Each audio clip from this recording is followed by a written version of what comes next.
असे जगावे दुनियेमध्ये आव्हानांचे लावून तर नजर रोखुनी नजरेमध्ये आयुष्याला द्यावे उत्तर.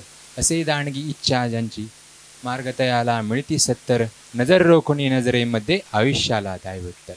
मराठी कवी विंदा करंदीकर यांच्या आयुष्याला द्यावे उत्तर ह्या कवितेमधील ओळी आपणास अगणित ऊर्जा व प्रेरणा देतात.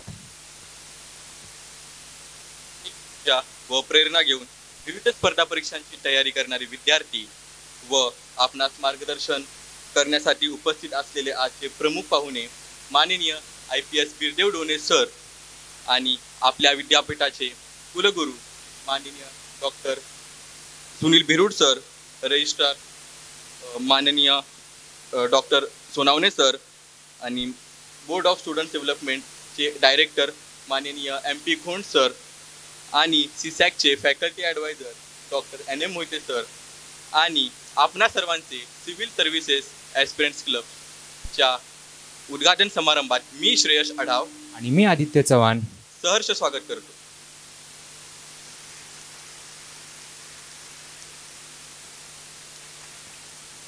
दीपाच्या तेजाने उजळावी आमची मती, कल्पनेला आकाश मिळावे, बुद्धीला मिळावी गती. विद्या दे, ज्ञान दे, शक्ती दे माता सरस्वती. मी प्रमुख पाहुण्यांना विनंती करतो की त्यांनी सरस्वती पूजन व दीप प्रज्वलन करून आजच्या सोहळ्याचा श्री गणेश करावा.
सरस्वतीचे माहेरघर असलेले COP टेक्नॉलॉजिकल युनिव्हर्सिटीचे COP गीत सादर करण्यासाठी शामिली दांडे हिला मंचावर आमंत्रित करतो.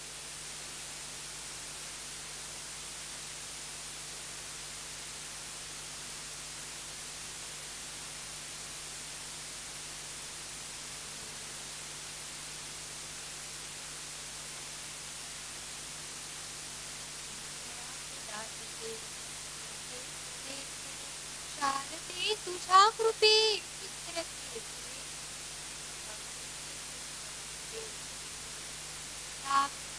मनसात वाढते ती तुझीच थोर, ती तुझीच थोर. येथे परंपरेचा अभिमान व्यर्थ नाही, सामर्थ सत्य चित्त कोणास वंद्य नाही, कोणास वंद्य नाही.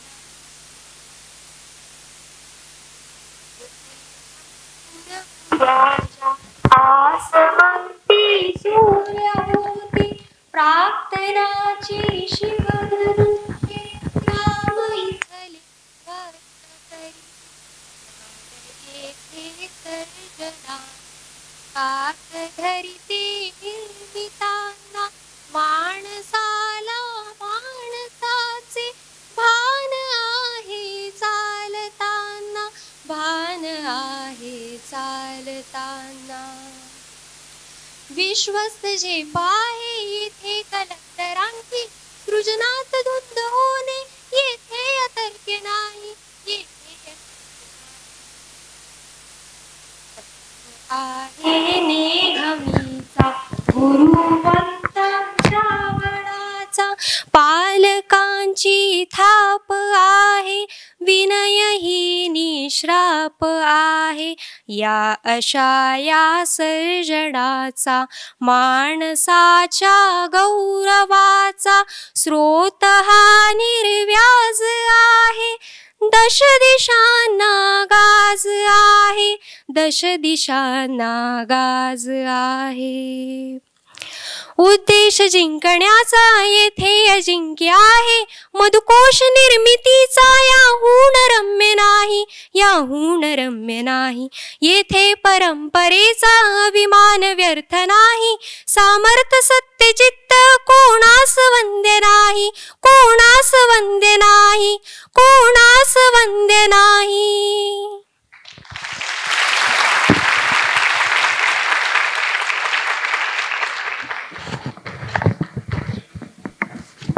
धन्यवाद श्यामी. येथे परंपरेचा अभिमान व्यक्त नाही या गीतातील ओळी सार्थ ठेवताना आपण बघू शकतो आपल्या विद्यापीठाला अनेक प्रतिभावंत कीर्तिवंत विद्यार्थी घडवण्याचा, सिव्हिल सर्व्हिसेस ॲस्पिरंट घडवण्याचा वारसा लाभलेला आहे. त्यासाठी सिव्हिल सर्व्हिसेस ॲस्पिरंट क्लब सदैव कार्यरत आहे. अथक परिश्रमाने, अढळ इच्छाशक्तीने आणि प्रखर चिकाटीने UPSC नागरी सेवा परीक्षेमध्ये रँक आणून एक नवीन आदर्श निर्माण करणारे व्यक्तिमत्व म्हणजे माननीय IPS गिरदेव डोने सर यांचा सत्कार करण्यासाठी मी माननीय VC सर यांना विनंती करतो.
सिव्हिल सर्व्हिसेस ॲस्पिरंट क्लब बद्दल आपणा सर्वांना माहिती देण्यासाठी मी क्लबचे faculty advisor doctor NM Mohite sir यांना व्यासपीठावर आमंत्रित करतो.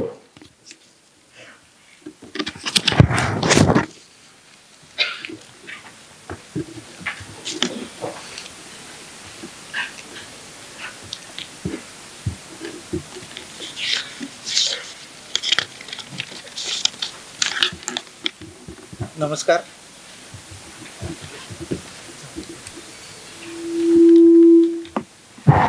नमस्कार. आदरणीय व्यासपीठ, माननीय vice chancellor Shri Sunil Virud sir, registrar, dean, associate deans, directors, सर्व शिक्षक व शिक्षकेतर कर्मचारी, आज उपस्थित असलेले सर्व विद्यार्थी, आपणा सर्वांना माझा नमस्कार. आज आपल्या सर्वांच्या समोर बोलण्याची संधी मिळाल्याचा मला खूप आनंद होत आहे. आपल्या विद्यापीठातील civil services aspirant club CSAT हा क्लब विद्यार्थ्यांमध्ये नागरी सेवा क्षेत्राविषयी जागरूकता आणि तयारीची प्रेरणा निर्माण करण्यासाठी कार्यरत आहे. या क्लबची सुरुवात 2016 साली सुरू झाली आणि याच वर्षी 16 विद्यार्थ्यांनी उत्तम रँक UPSC मध्ये मिळवली. आज या क्लबमध्ये साधारण 156 विद्यार्थ्यांचा सहभाग आहे व इतर पासआउट स्टुडंट्स पण या क्लबमध्ये सहभागी आहेत. या क्लबचा उद्देश म्हणजे विद्यार्थ्यांना UPSC, MPSC व इतर स्पर्धा परीक्षांची योग्य माहिती मिळवून देणे, त्यांच्या तयारीसाठी आवश्यक मार्गदर्शन व योग्य पोषक वातावरण उपलब्ध करून देणे हा आहे. या क्लब अंतर्गत विविध उपक्रम राबवले जातात, जसे की नागरी सेवा परीक्षांबाबत जागरूकता व्याख्याने, अनुभवी अधिकाऱ्यांची मुलाखत सत्रे, अभ्यास साहित्य व तयारीसाठी मार्गदर्शन कार्यशाळा, चालू घडामोडीवर आधारित चर्चासत्रे, समूह चर्चा व वादविवाद स्पर्धा. या सर्व उपक्रमांमुळे विद्यार्थ्यांना विचारांची खोली वाढवण्यास, आत्मविश्वास वाढवण्यास आणि समाजात जबाबदार नागरिक म्हणून कार्य करण्याची प्रेरणा मिळते. CSEC हा फक्त परीक्षेच्या तयारीसाठी नसून सामाजिक जाणीव, नेतृत्व गुण विकास करण्याचे एक व्यासपीठ आहे. प्रत्येक विद्यार्थ्यांनी यात सहभागी होऊन स्वतःचा सर्वांगीण विकास साधावा ही अपेक्षा आहे. दरवर्षी साधारणपणे 8 ते 10 विद्यार्थी UPSC व इतर परीक्षांमध्ये उत्तम रँकने उत्तीर्ण होतात. COAP तंत्रज्ञान विद्यापीठ अभियांत्रिकी अभ्यासक्रमासाठी प्रसिद्ध आहे, तेवढेच UPSC साठी पण ओळखले जात आहे असे मी या ठिकाणी नमूद करतो. गणित हा विषय इंजिनिअरिंगच्या विद्यार्थ्यांना तसा सोपा विषय आहे, पण तो कोणीच UPSC साठी घेत नाही असे निदर्शनास आले. त्यामुळे या कपच्या माध्यमातून गणित व इंग्लिश या विषयासाठी लेक्चरची सुरुवात केली आहे. यामध्ये इंग्लिश विषयासाठी अमोल जाधव व गणित विषयासाठी सोहम बारके यांच्या मार्गदर्शनाचा लाभ विद्यार्थी घेत आहे. आजच्या कार्यक्रमाचे सत्कारमूर्ती बिरुदेव डोने हे आपल्या विद्यापीठाचे माजी विद्यार्थी आहेत. त्याचबरोबर CSEC या क्लबचे ॲक्टिव्ह सभासद होते. त्यांनी प्रतिकूल परिस्थितीवर मात करून IPS या पदाला गवसणी घातली आहे. या क्लबचा प्रवास यशस्वी होण्यासाठी आपल्या सर्वांचा सहभाग आणि सहकार्य महत्त्वाचे आहे. आपण सर्वांनी मिळून या क्लबच्या माध्यमातून समाजासाठी सकारात्मक बदल घडवू शकतो असे दिसते.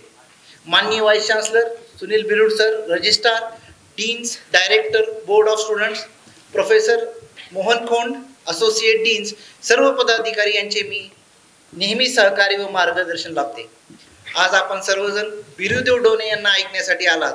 एवढे सांगून मी माझे संभाषण संपवतो. धन्यवाद.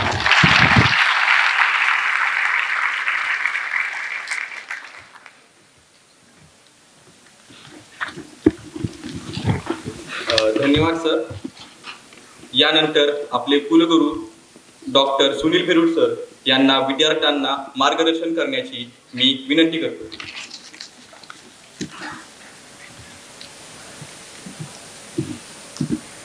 Good evening.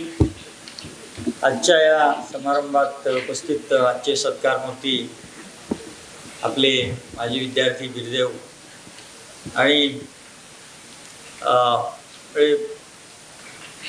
पूर्ण हा हॉल भरून उपस्थित असलेले सगळे विद्यार्थी मित्र.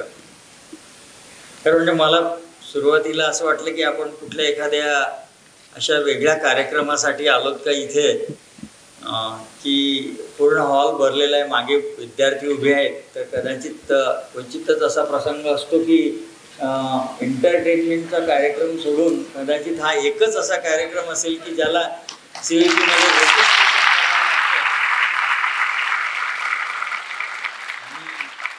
रजिस्ट्रेशन ज्याने केलं त्यालाच इथे एंट्री होते असा हा एकमेव कार्यक्रम CVP मध्ये असावा. आणि याला कारणही तसंच आहे. आपले विद्यार्थी जे आपल्या संस्थेचं नाव महाराष्ट्र नव्हे, भारत नव्हे तर जगाच्या पाठीवरती आपल्या संस्थेचा झेंडा उंच करत असतात, त्यांना ऐकण्यासाठी आपण सर्वच उत्सुक असतो. एक प्रश्न विचारेल, तुम्ही मला वाटतं सगळे फर्स्ट इयर ते फायनल इयरचे विद्यार्थी आहेत? हां, first year to final year आहात. इथे पुढच्या वेळेस कोणाला बसायचं आहे हात वरती करा.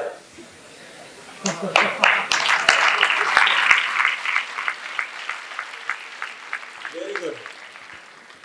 म्हणजे काय की तुम्ही सर्व लोक स्वप्न बघतायत, ते खूप आवश्यक असतं. कारण स्वप्न बघितल्याशिवाय ते पूर्ण करण्याची जिद्द येत नसते. तुम्ही जर स्वप्नच बघितलं नाही तर तुम्ही काय म्हणजे ते कसं अचीव करायचं किंवा काय आपण त्यात काय आपली दिशा पुढची काय असावी हे बिना स्वप्नाचं आपण ठरवूच शकत नाही. त्याच्यामुळे तुम्ही जे स्वप्न बघताय की पुढे कधीतरी तुम्ही बिरदेवच्या जागी बसणार आणि एक नाही तर हा पूर्ण मंच कमी पडावा एवढ्या संख्येने आपण असावेत हीच आमची अपेक्षा असेल.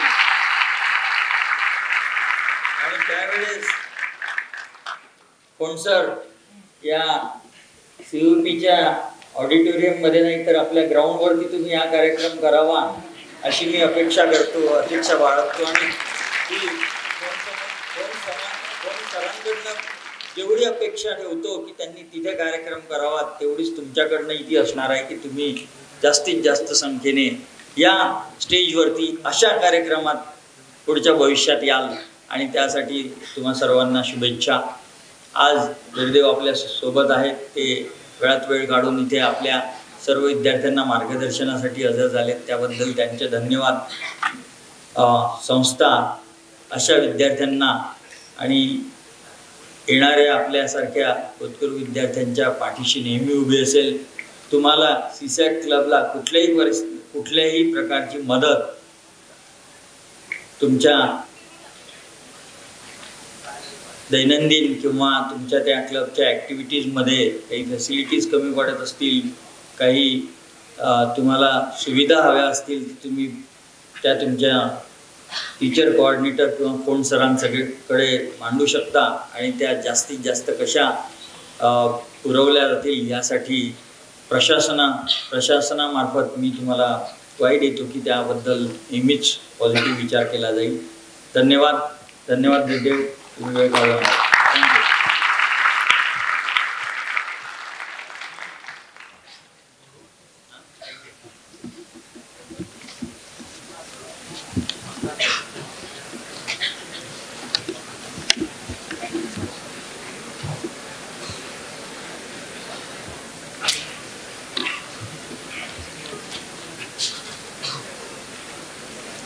यानंतर मी माननीय MP खोंड सर यांना विद्यार्थ्यांना मार्गदर्शन करण्याची विनंती करतो.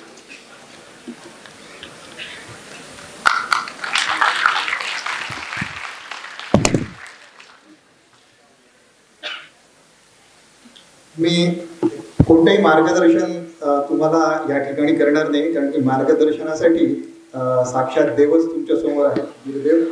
तर त्याच्यामुळे माझ्यापेक्षा तुम्ही इथे त्याला ऐकण्यास आलेले आहेत आणि त्याला का ऐकण्यासाठी आलेले आहेत तर त्याचं सगळ्यांना रिझनही माहीत आहे.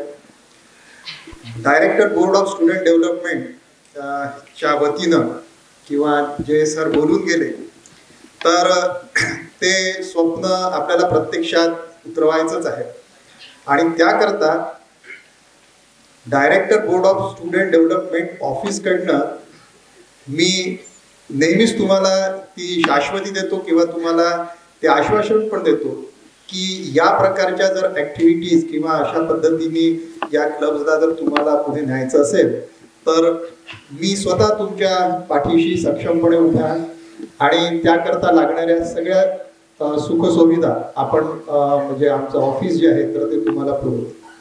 आपण या परंपरेत एक आणखी महत्वाची गोष्ट केलेली आहे की जी साधारणतः थर्ड इयर किंवा फायनल इयरच्या विद्यार्थ्यांना माहीत असेल की मी ज्यावेळेस डायरेक्टर बोर्ड ऑफ स्टुडंट डेव्हलपमेंटचा चार्ज घेतला तर त्यानंतर मी असं ठरवलं की जिमखाना डेला आपल्याच कॉलेजमधून जे IAS किंवा IPS ऑफिसर्स होतात त्यांनाच त्या कार्यक्रमाचं अतिथीपद द्यायचं.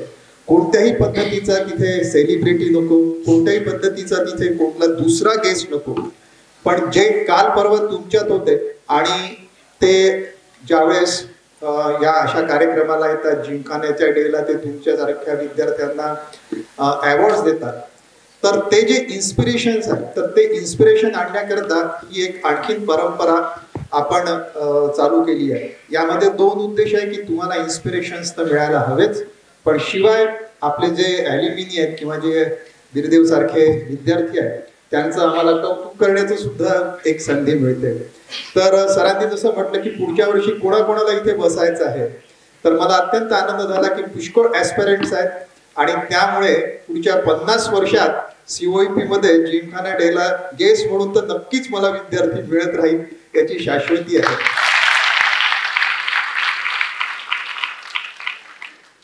विद्यार्थ्यांनो, एक आणखी महत्वाचा मुद्दा म्हणजे शेवटचा थोडक्यात सांगतो आहे की COEP director board of student डेव्हलपमेंटच्या अंडर येणारे 56 क्लब जे आहेत तर ते संपूर्णपणे तुमच्या विकासासाठी काम करत आहेत आणि कोणत्याही क्लबची असं आयसोलेशन नाहीये, कारण की कुठे ना कुठे सगळ्या गोष्टी एकत्र मर्ज होऊन एक पर्सनॅलिटी डेव्हलपमेंट होतच असते. आणि त्यामुळे आपण टेक्निकल, एक्स्ट्रा करिक्युलर, को करिक्युलर, स्पोर्ट्स, सोशल आणि त्या व्यतिरिक्त सुद्धा असे अनेक क्लब्स आपल्या कॉलेजमध्ये साधारणतः या जिमखान्याच्या किंवा या ऑफिसच्या अंडर घेतलेले आहेत, की जेणेकरून तुमच्या इच्छेचा मार्ग तुम्हाला मिळेल आणि त्यामधलं सर्वोच्च स्थान तुम्ही प्राप्त करू शकाल.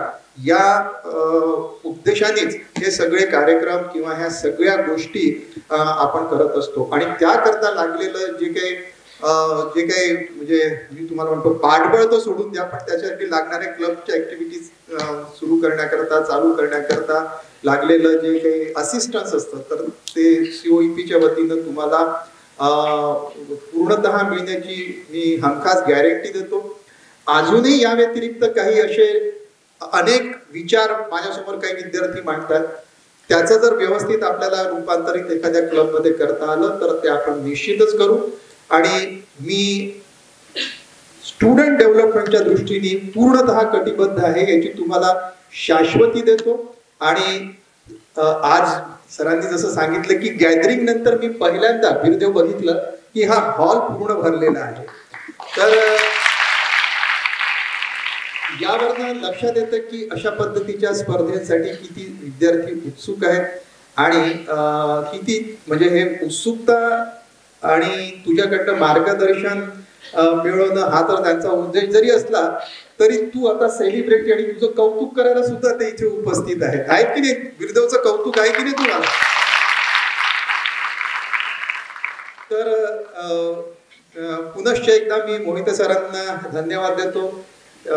माझे जे मित्र आहेत शिंदीकर सर, त्रिपाठी सर, त्यानंतर नवघरे सर, यांचाही पण धन्यवाद देतो.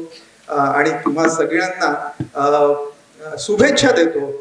आणि शुभेच्छा UPSCच्या तुमच्या ज्या काही तुमचे जे ध्येय आहेत ते साध्य करण्याकरता.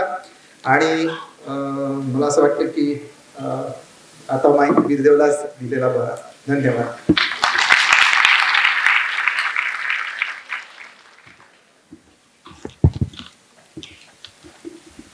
धन्यवाद सर. यानंतर आपल्या सर्वांचा अधिक वेळ न घेता ज्यांना ऐकण्यासाठी आपण येथे जमलो आहोत, माननीय IPS व्हिडिओ डोने सर यांना मी व्यासपीठावर आमंत्रित करतो आणि मान्यवरांना पुढील रांगेत स्थानापन्न होण्याची विनंती करतो.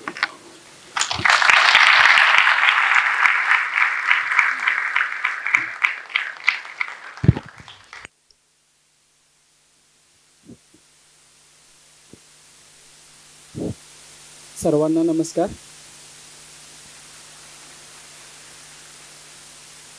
सुरुवातीला तर थोडीशी दिलगिरी व्यक्त करतो, कारण कार्यक्रम 5:30ला चालू होणार होता, पण थोडंसं पावसामुळे डिले करावा लागला, त्याबद्दल खरंच दिलगिरी व्यक्त करतो. आणि ऑनेस्टली खरंच नॉस्टॅल्जिक मुवमेंट आहे, कारण त्या साईडला बसणारा एखादा विद्यार्थी ह्या साईडला येऊन बोलतोय 2 शब्द, तर खूपच जास्त नॉस्टॅल्जिक मुवमेंट आहे ही. आणि मला वाटतं की तुम्ही सर्वांनी या मुवमेंटचा अनुभव घ्यायला पाहिजे, कारण त्या साईडला असताना प्रत्येकाला वाटत असतं की आपण सुद्धा एका दिवशी जाऊन या साईडला जाऊन सांगायला पाहिजे. तर ती सुवर्णसंधी मला आज मिळते. त्याबद्दल माझ्या क्लबचे म्हणजे सिव्हिल सर्व्हिसेस ॲस्पिरंट क्लबच्या सर्व मेंबर्सचं मी खूप मनापासून धन्यवाद देतो. आणि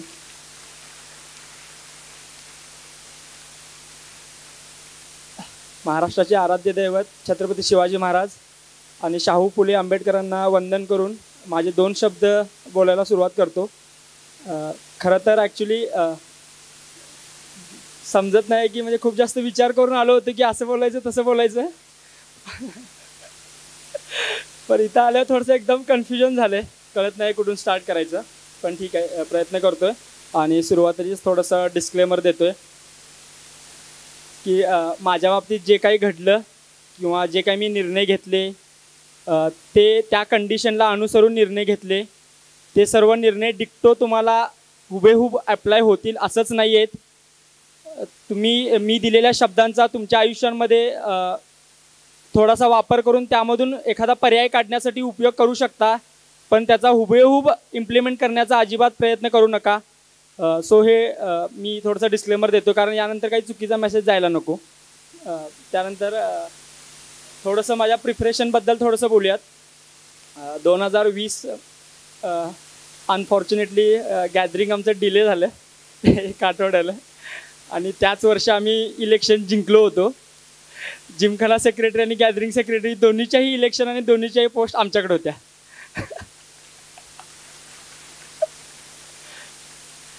आणि म्हणजे इलेक्शनपासून चालू करण्याचं कारण इतकंच की CVPच्या लाईफमधली सगळ्यात मेमोरेबल काय गोष्ट असेल तर ती इलेक्शन. कारण त्या इलेक्शनसाठी खूप जास्त तीव्रतेने वाट बघत होतो. कारण फर्स्ट इयरला असताना मी जिंकलो होतो, पण त्यावेळी एवढं काय समजत नव्हतं. पण सेकंड इयर आणि थर्ड इयरला दोन्ही वर्षी आम्ही इलेक्शन हारलो, आणि मग फोर्थ इयरला इलेक्शन जिंकण्यासाठी खूप जास्त कष्ट घेतले. इतके जास्त कष्ट घेतले की जो कॅन्डिडेट होता तो झोपला होता आणि आम्ही सेकंड इयरच्या हॉस्टेलमध्ये रात्र जागून काढली होती. सो कारण सेकंड इयरच्या मुलांना पहिल्यांदाच वोटिंग करायचा राईट असतोय. सो थोडं इकडं तिकडं जम्बलिंग होऊ नये, आमची मतं वगैरे जाऊ नये तिकडं, त्यामुळं थोडं सेकंड इयरवर जास्त फोकस असायचा. सो ते होतं, पण खूप जास्त चांगली फिलिंग होती. पण फक्त काय की जे की म्हणजे जे ऑथॉरिटीज असतील कॉलेजचे, समजा माझ्याकडून काहीतरी थोडंसं बोललं गेलं तर एक लहान विद्यार्थी किंवा तुमचाच विद्यार्थी म्हणून माफ करून घ्या. कारण कॉलेज माझं आहे आणि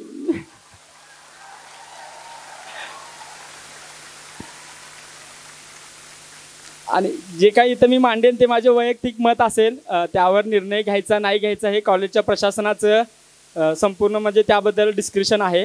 पण मला असं कळालं की कॉलेजमध्ये इलेक्शन होत नाहीत. खरंच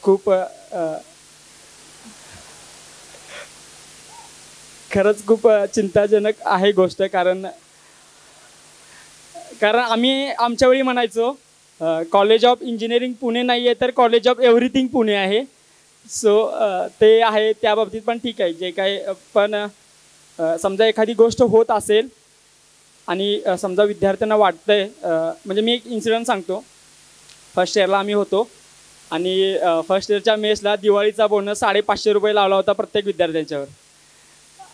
आणि आम्हाला अजिबात माहीत नव्हतं की हा बोनस कशाबद्दल लावला आहे.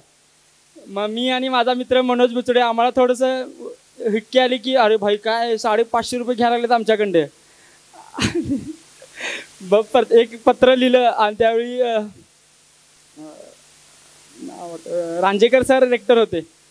आणि त्यावेळी मग आम्ही पत्र लिहिलं आणि 200-300 मुलांच्या साईन घेतल्या की नाही हे आमच्या अन्यायाने आम्ही का पैसे वगैरे देणार नाही.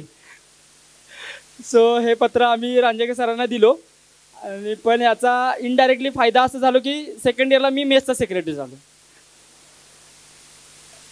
पण त्यावेळी गेल्यानंतर दुसरी बाजू समजून आली की मेसचे जे लोक आहेत त्यांना आपल्याशिवाय दुसरा काही इन्कम सोर्स नाही आहे. कारण दिवाळीमध्ये मेस बंद असल्यावर त्यांचं पेमेंट होत नाही. सो तो जो आहे दिवाळी भत्ता तो त्यांना द्यावा लागतो. सो पण दोन्ही बाजू समजून घ्यायची त्यावेळी संधी मिळाली. सो एक्स्ट्रा करिक्युलर ॲक्टिव्हिटीजमध्ये गेल्यानंतर एक व्ह्यू न घेता दुसरा व्ह्यू घेण्याची संधी भेटली त्यावेळी. त्यानंतर सेकंड इयरमध्ये आता थोडंसं हे माईकचं वगैरे चालू होतं आणि त्यावेळी मग मला वाटलं की मी पण ESMचा मेंबर होतो माइंडस्पार्कमध्ये. ऑनेस्टली सांगतोय ESMच्या पोरांची काहीच चुकी नसते, कारण सगळी जबाबदारी लक्ष्मण मामांची असते.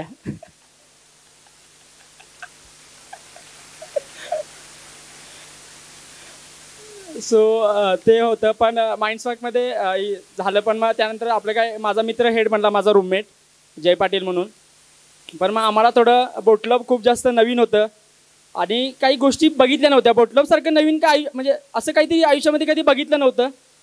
सो पहिल्या वर्षीच आम्ही boat club first year to last year खूप चांगला ॲक्टिव्ह मेंबर होतो मी. सगळं शिकलो, म्हणजे कायाकिंग शिकलो, कनोईंग शिकलो, रोईंग शिकलो. म्हणजे बोट क्लबमध्ये जे काय अवेलेबल असेल ते सगळं शिकलो.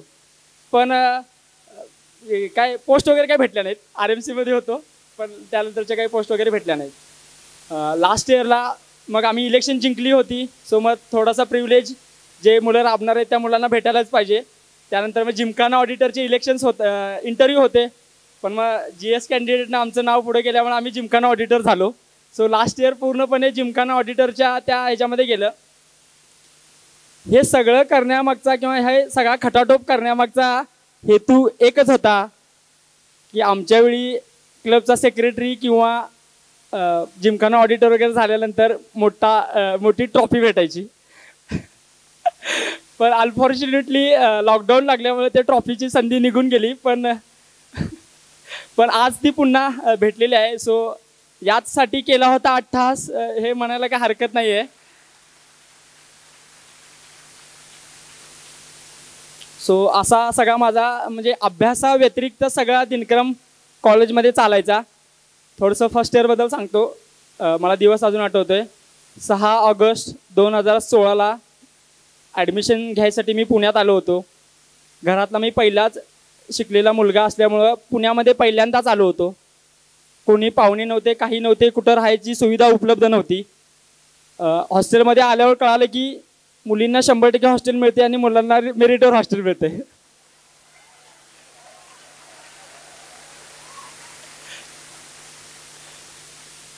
अलिबाग रिझर्व्ह लिस्टमध्ये नाव आलं.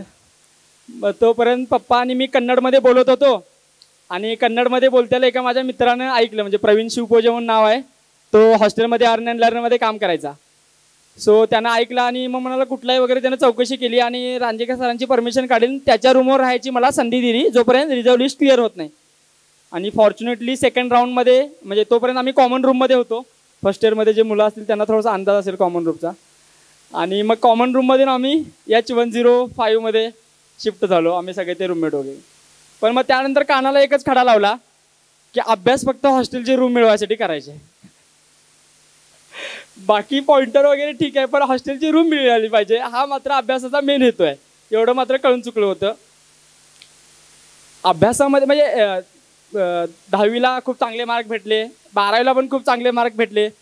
पण कॉलेजमध्ये इतकं जास्त एक्सपोजर भेटलं की अभ्यासामध्ये ॲव्हरेज किंवा अबे ॲव्हरेज राहिलो. म्हणजे की पॉइंटर इतका पण खराब नाही आहे, 8.3 होता शेवटला. पण त्यामध्ये कृपा म्हणायची ते कोळेकर सर आणि नवगरे सर.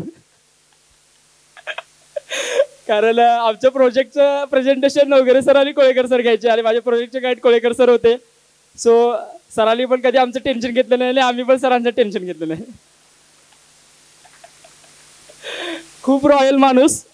फक्त अभ्यासासाठी नाही तर बाकीच्या कोणत्याही गोष्टीसाठी कोळेकर सरांना फोन करायचा, 100% मदत मिळणार. बाकीची तुमची आर्थिक असो सामाजिक असो कोणत्याही कंडिशनमध्ये तुम्ही अडकलाय, एक कॉल प्रॉब्लेम सॉल्व अशी व्यक्ती म्हणजे कोळेकर सर. त्यानंतर मला सुरुवातीला इथं आल्यावर माहीत नव्हतं की आपल्या इथं COEPची SBIची ब्रांच आहे. सो मी आधीच तिकडं लोनची वगैरे सोय करून आलो होतो. पण मग नंतर इथं कळालं की कॉलेजमध्ये स्कॉलरशिप मिळत आहेत, नॉन गव्हर्नमेंटल स्कॉलरशिप मिळत आहेत. सो सिंदेकर सर इथे बसलेत. त्यावेळी आमच्यावेळी अशी कंडिशन होती की एका विद्यार्थ्याला एकच स्कॉलरशिप भेटेल. आम्ही मात्र Sachin Jadhav sir, Whittaker sir आणि सिंदेकर सरांना रिक्वेस्ट केली की सर थोडीशी आमची कंडिशन कन्सिडर करा आणि आम्हाला ॲटलिस्ट 2 स्कॉलरशिप घ्यायची तरी संधी द्या. सो पण मी खूप खूप सर धन्यवाद देतो. त्यावेळी तुम्ही माझ्या त्या कंडिशनचा विचार केला, त्यामुळेच मी आज घडू शकलो. अदरवाईज खूप डिफिकल्ट सिच्युएशन आली असती. त्यावेळी मला फाउंडेशन फॉर एक्सलन्स आणि कॅल्सॉफ्ट इंडिया यांनी या 2 संस्थांनी मला CSR थ्रू मदत केली कॉलेजची.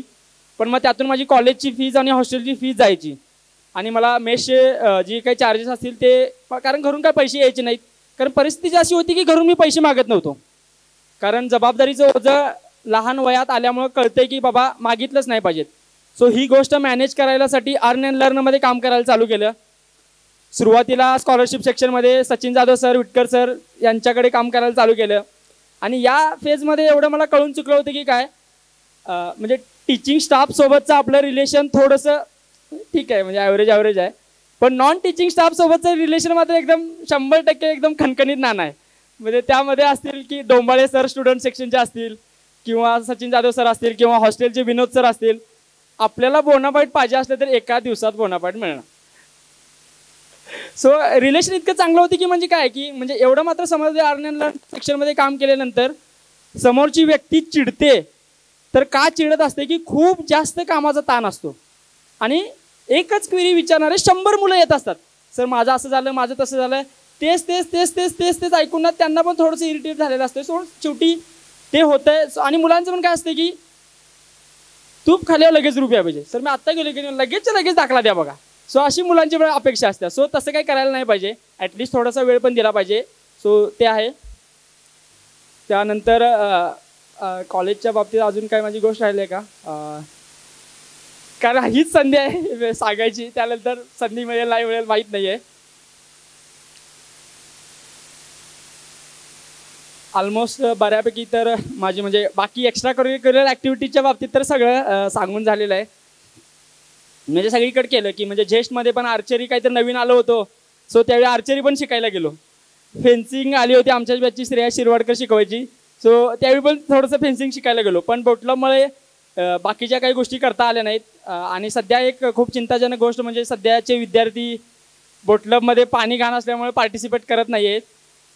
मी सांगेन की 100वा रेगाटा येणार आहे आणि आयुष्यामध्ये प्राऊड फील कराल की मी 100व्या रेगाटाचा मेंबर होतो. सो तुम्ही सर्वांनी पार्टिसिपेट करायला पाहिजे खूप जास्त संख्येने. पाणी वगैरे पहिल्या 8 दिवसातच असते, ते नंतर गेल्यावर तिची सवय लागत्या.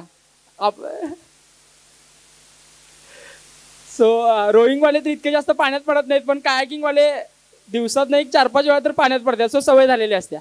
सो एवढं काय वाईट वाटून घ्यायची गरज नाही आहे. आणि म्हणजे काय की सांगायचा उद्देश इतकाच की काय बोटक्लब दुसऱ्या कोणत्या कॉलेजला नाही आहे. एकदा तुम्ही ग्रॅज्युएशनमधून सुटलात की सुटलात. माझे भरपूर जास्त मित्र आहेत की ते म्हणतात अरे भाई आम्हाला पण शिकव की. मी म्हटलं मग त्याला CVPला यायला लागते तुम्हाला. सो खूप जास्त संधी आहेत, त्या संधीचं तुम्ही सोनं करायला पाहिजे.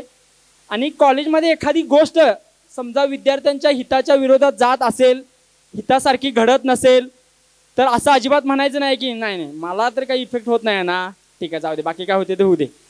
तो सर्वांनी त्याच्या विरोधात आवाज उठवला पाहिजे. कारण कॉलेज विद्यार्थ्यांचा आहे आणि विद्यार्थी कॉलेजसाठी आहे. पण असा आवाज उठवताना तो शांततेच्या मार्गाने असला पाहिजे. त्यामध्ये कोणत्याही प्रकारची हानी झालेली नाही आहे, कारण ते शेवटी आपणच सहन करावं लागतं. सो याची सर्वांनी जबाबदारी घ्यायची आहे. सो आता थोडंसं बच्चन देऊन झालेलं आहे, थोडंसं आता प्रिपरेशनबद्दल बोलूयात. सो ॲक्च्युली 2020मध्ये लॉकडाऊन लागला आणि अनफॉर्च्युनेटली आम्हाला गावाकडे जायला लागलं. पण त्या पिरियडमध्ये समजत नव्हतं की काय करायचं. सो मीनवाईल मी मार्चमध्ये आमचं लॉकडाऊन लागलं. मीनवाईल काय करायचं गावी आणि तेवढाच फायनान्शियल सपोर्ट होईल म्हणून मी गावाकडे पोस्टमनचा जॉब करायला सुरुवात केली. सो मला पोस्टमनच्या जॉबमधून 10,000 रुपये आणि वरचा एक थोडाफार भत्ता वगैरे मिळायचा. सो तो एक 15,000पर्यंत जायचा. पण मग मीनवाईल लास्ट इयरमध्ये सर्वात मेमोरेबल गोष्ट काय असते तर ती बीटेक ट्रिप. पण मग आमच्यामुळे तो किडा आला होता की पहिल्याच अटेम्प्टमध्ये UPSC क्लिअर करायची आहे. सो बीटेकची ट्रिप मिस केली. बीटेकची ट्रिप मिस केल्यानंतर लॉकडाऊन आल्यानंतर एवढं रिग्रेट वाटलं की अरे यार उगाचच बीटेकची ट्रिप मिस केली.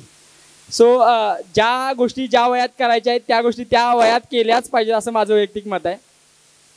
त्यानंतर मग पोस्टमनचा जॉब केला. पण मग पोस्टमनचा जॉब करताना एवढं मला कळत होतं की काय की थोडंफार पैसे मिळत आहेत आणि त्या पैशांच्यामुळं आपल्या पंखांमधली ताकद कमी होऊ लागल्या याची जाणीव होत होती. सो असा डिसिजन घेतला की पोस्टमनचा जॉब सोडायचा आहे आणि आपल्याला UPSCची तयारी करायची आहे. सो 31 मार्च 2021ला पोस्टमनच्या जॉबचं रेजिग्नेशन दिलं आणि 1 एप्रिल 2021ला दिल्ली गाठली. सो दिल्लीला जाण्यामागचा माझा उद्देश सांगतो. एक की मला जे क्लासला लागणारे जे पैसे होते ते का माझे मित्र म्हणजे माझा जय पाटील तो माझा रूममेट होता, त्यांचे आजोबा त्यांचे विद्यार्थी होते जय शहा म्हणून, त्यांनी 2,35,000 रुपयांची मला आर्थिक मदत क्लाससाठी केली होती. सो पैसे उपलब्ध झाले होते आणि जे काही बाकीचे जे खर्चाला लागणारे पैसे होते 1.25 लाख किंवा 1.5 लाख रुपये मी पोस्टाच्या माध्यमातून उभा केले होते. सो तिथं जाण्यामागचं इंटेन्शन माझं समजून घ्या. प्रत्येकाने दिल्लीलाच क्लासला जायला पाहिजे असं काही नाही आहे. पण जाण्यामागचा हेतू इतकाच की 2-3 वर्ष प्रिपरेशन केल्यानंतर तुम्हाला असं वाटलं नाही पाहिजे की अरे यार क्लास केला असता बरं झालं असतं. तुम्ही आयुष्यामध्ये पैसे उभे करू शकताय पण वेळ अजिबात उभा करू शकत नाही. एकदा वेळ निघून गेली की पुन्हा येणे नाही. सो वेळेचा खूप जास्त प्रामाणिकपणे आणि एकदम चिकाटीने त्याचा यूज करून घ्यायचा आहे. सो दिल्लीला गेलो. दिल्लीला नेक्स्ट आयएस नावाचा क्लास लावला. म्हणजे मी का डेलिबरेटली नाव घेतोय तर त्याचा मला खरंच फायदा झालेला आहे. मी म्हणजे जे की आता मार्केटमध्ये चालू आहे सिलेक्टेड कॅन्डिडेट्स, आम्हाला माहिती आहे माझा मित्र सॅम वगैरे इथे बसलेला आहे की सिलेक्टेड कॅन्डिडेट्सला क्लासेस अप्रोच होतात आणि सांगतात की तुम्ही आमच्या क्लासेसचा विद्यार्थी आहे म्हणून सांगा, आम्ही तुम्हाला काहीतरी लुक्रेटिव्ह गिफ्ट्स देतो. सो तशातली काही भानगड नाही आपली. जे काय आपलं सत्य आहे ते उघड आहे की क्लास 1 वर्ष केलेला आहे फाउंडेशन बॅच त्यांची, पण त्या फाउंडेशन बॅचचा मला प्री पुरता खूप जास्त फायदा झाला. मेनसाठी काय इतका जास्त फायदा झालेला नाही आहे. तो ही गोष्ट तुम्ही लक्षात ठेवा. आणि आत्ता तर तुम्हाला माहिती आहे की क्लासेस वगैरे काय करायची गरज नाही आहे, कारण टेलिग्रामवर सगळं अवेलेबल आहे. सो एवढे जास्त पैसे घालवल्यापेक्षा आपलं टेलिग्रामवर जास्त आता काय डिटेलमध्ये सांगत नाही, कारण मग माझ्यावर IPR व्हायोलेशनची केस व्हायची. सो त्याचा तुम्ही सदुपयोग करू शकताय. पण पैसे जास्त असतील आणि पैशामुळे तुम्हाला जर डिसिप्लिन येणार असेल तर लावायला काय क्लासेस हरकत नाही. 2022चा अटेम्प्ट दिल्लीमधूनच दिला, पण डोक्यामध्ये असं अजिबात काही नव्हतं की पहिल्याच अटेम्प्टमध्ये IAS किंवा IPS बनायचं आहे. प्रीच्या आदल्या दिवशी झोप आलेली नव्हती, खूप जास्त पोटात गडगड होत होती की आता काय होणार आहे काय होणार आहे. सो दुसऱ्या दिवशी पेपरला गेलो, GSचा पेपर ठीकठाक सोडवला. CSATच्या पेपरला मला झोप यायला लागली आणि इंजिनिअरिंगचा ओव्हर कॉन्फिडन्स CSATला नडला. म्हणजे अजूनपर्यंत सांगितलेली नाही आहे बाहेर गोष्ट. पहिला अटेम्प्ट CSATमुळे उडला. सो जो काही कॉन्फिडन्स होता मी इंजिनिअरिंगचा आहे आणि मला CSAT सोपं जाते, सगळा पहिल्याच अटेम्प्टमध्ये गोल झालता. सो नंतर एवढंच कळालं होतं की कारण यानंतरच्या प्रिपरेशन फेजमध्ये असं कळून चुकलं होतं की IITची मुलं पण CSATला फेल होतात. सो आपण की झाडकी पत्ती.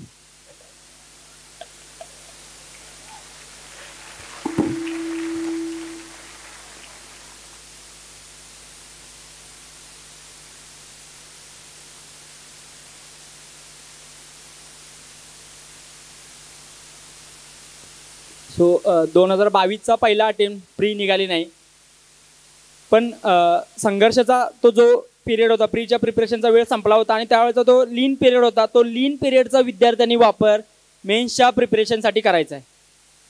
त्या काळामध्ये असं वाटतं की खूप लोनलीनेस आहे, असं वाटलं की आयुष्य सगळं संपलेलं आहे. असं अजिबात काही नसतंय. त्या फेजमधून जितक्या लवकरात बाहेर पडता येईल तितक्या लवकरात बाहेर पडायचं असते.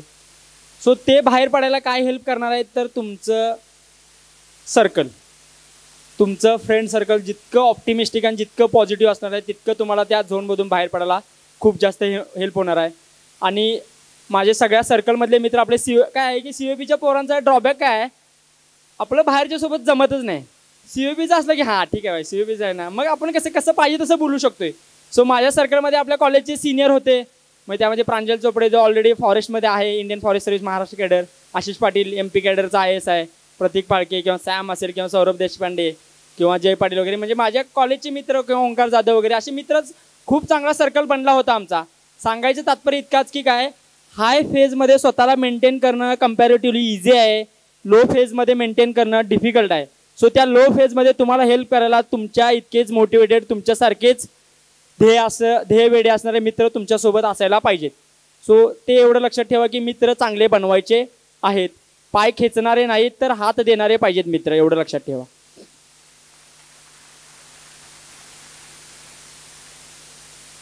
सो जून 2022 ते डिसेंबर 2022 या प्रिपरेशनमध्ये मेन्सचा अभ्यास केला आणि ऑप्शनलचा अभ्यास केला. माझा ऑप्शनल अँथ्रोपोलॉजी आहे. माझ्या सर्कलमधल्या सगळ्या मुलांचा PSR ऑप्शनल होता. मी सुद्धा ज्या फेमस क्लासेस आहेत त्याच्या नोट्स वापरून वाचायला चालू केल्या होत्या, पण वाचता मला एवढं समजलं की आपण काय PSRसाठी बनलेलो नाही आहे. सो मी अँथ्रो वाचायला घेतला. एवढं मला कळालं की थोडंसं नवीन आहे, बायो आहे थोडंफार आणि थोडंफार फॅक्च्युअल गोष्टी आहेत, पेपरमधल्या सिलेबसचे पॉईंट्स आहेत तसे क्वेश्चन येऊ लागलेत. थोडं ऑब्जेक्टिव्ह अनालिसिस इंजिनिअरिंगच्या पोरांच्याकडे स्ट्रॉंग असते आणि आपण पॉईंट वाईज उत्तरं लिहू शकतोय. सो मी गॉन विथ अँथ्रोपोलॉजी. तुम्ही बाकीचे जे ट्रेंडिंग ऑप्शनल असते तो एक्सप्लोर करायला काही हरकत नाही आहे. आणि आमच्यावेळी अँथ्रो एवढा का ट्रेंडिंग होता तर त्यावेळी योगेश पाटील IAS झाले होते, आधी IPS होते, त्यानंतर IAS झाले आणि त्यांना अँथ्रोचा समथिंग अबोव 300 पार स्कोअर होता. सो त्यामुळे पण एक तो होता की आम्ही अँथ्रोकडे शिफ्ट होण्याचा एक रिझन होतं. आणि मग अँथ्रोचं प्रिपरेशन चालू केलं आणि मेन्सच्या मी स्वतःच्या नोट्स बनवल्या. स्वतःच्या नोट्स बनवण्यामागचं कारण इतकंच होतं की दुसऱ्याची 10 पानं आणि माझी 50 पानं वाचणं मला कम्पॅरेटिव्हली इझी वाटायचं. सो तुम्ही तुमच्यानुसार सॉर्ट करा की तुम्हाला काय महत्त्वाचं आहे. माझे भरपूर विद्यार्थी म्हणजे मित्र की मार्केटमधल्या रेडीमेड नोट्स आहे त्या वापरतात. फक्त एवढंच लक्षात ठेवायचं आहे आपल्याला मटेरियल कलेक्टर नाही तर डिस्ट्रिक्ट कलेक्टर बनायचं आहे.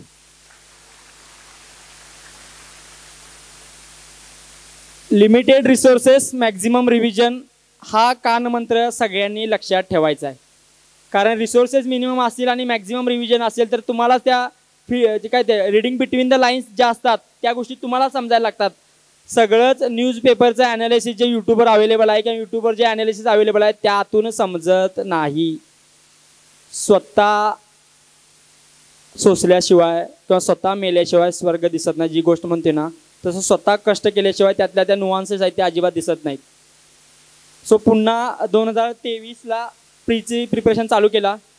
आणि एक की काय की माझं सिव्हिल इंजिनिअरिंग म्हणजे थोडंसं हे सांगतो की बॅकग्राऊंड सिव्हिल इंजिनिअरिंग घेण्यामागचं कारण इतकंच होतं की काय समजा UPSCच्या या जर्नीमध्ये समजा आपल्याला यश आलं नाही तर टिचकोले आणि टिचकोले कंपनीसारखा ॲटलीस्ट छोटा मोठा तर कॉन्ट्रॅक्टर बनेन. सो तेवढं एक बॅक ऑफ द माइंड लक्षात होतं. सो त्यामुळे मी सिव्हिल इंजिनिअरिंग घेतलं होतं. सो 2023चा पुन्हा एकदा प्रिपरेशन चालू केली. मागच्या वर्षी माझ्या ज्या चुका झाल्या होत्या, फॉर एक्झाम्पल सिलेबस सगळा वाचून झाला नव्हता, रिव्हिजन झाली नव्हती, टेस्ट पेपर सोडवले नव्हते, त्यांचं ॲनालिसिस केलं नव्हतं आणि आदल्या दिवशी झोप नाही आली म्हणून त्याचं टेन्शन दुसऱ्या दिवशी होतं. सो या 3 गोष्टी पुढच्या अटेम्पमध्ये म्हणजे 2023च्या अटेम्पमध्ये मी सुधारवायचा प्रयत्न केला. 10-12 मॉक टेस्ट दिले, मेडिटेशन केलं आणि ज्या सिली मिस्टेक होत्या त्या सुधारवायसाठी प्रयत्न केला. आणि 2023च्या अटेम्पमध्ये मात्र एवढं समजलं होतं की काय सिव्हिलची म्हणजे सिव्हिल सर्व्हिसेसची प्रिलिम्स तर निघणार आहे पण फॉरेस्टची प्री निघेल का नाही माहीत नाही. पण फॉर्च्युनेटली माझी दोन्ही प्री निघाल्या, म्हणजे सिव्हिलची पण प्री निघाली आणि फॉरेस्टची पण प्री निघाली. पहिला आठवडा काय की थोडंसं आता प्री निघाल्या म्हणजे थोडंसं हवेत जातेच माणूस, त्यामुळे मग काय देशातली सगळ्यात अवघड एक्झाम आणि त्याची प्री निघणं म्हणजे खूपच भारी फिलिंग असत्या. पण मग नंतर कळालं की मेन्सचा अभ्यास लय अवघड आले, जमनी यायला पाहिजे. सो मग पण मग माझे मित्र होते, मग थोडाफार फायदा झाला. मेन्सची प्रिपरेशन चालू केली होती, ऑप्शनलचा वगैरे अभ्यास चालू केला होता. आणि माझी प्री निघाल्यानंतर मी आन्सर रायटिंगची प्रॅक्टिस करायला चालू केली होती. भरपूर जास्त विद्यार्थी COAPचे माझे ज्युनियर जे आत्ता सध्या तुम्ही ऐकताय त्यातले भरपूर विद्यार्थी मला अप्रोच झाले होते की सर आन्सर रायटिंग कधीपासून करायला पाहिजे.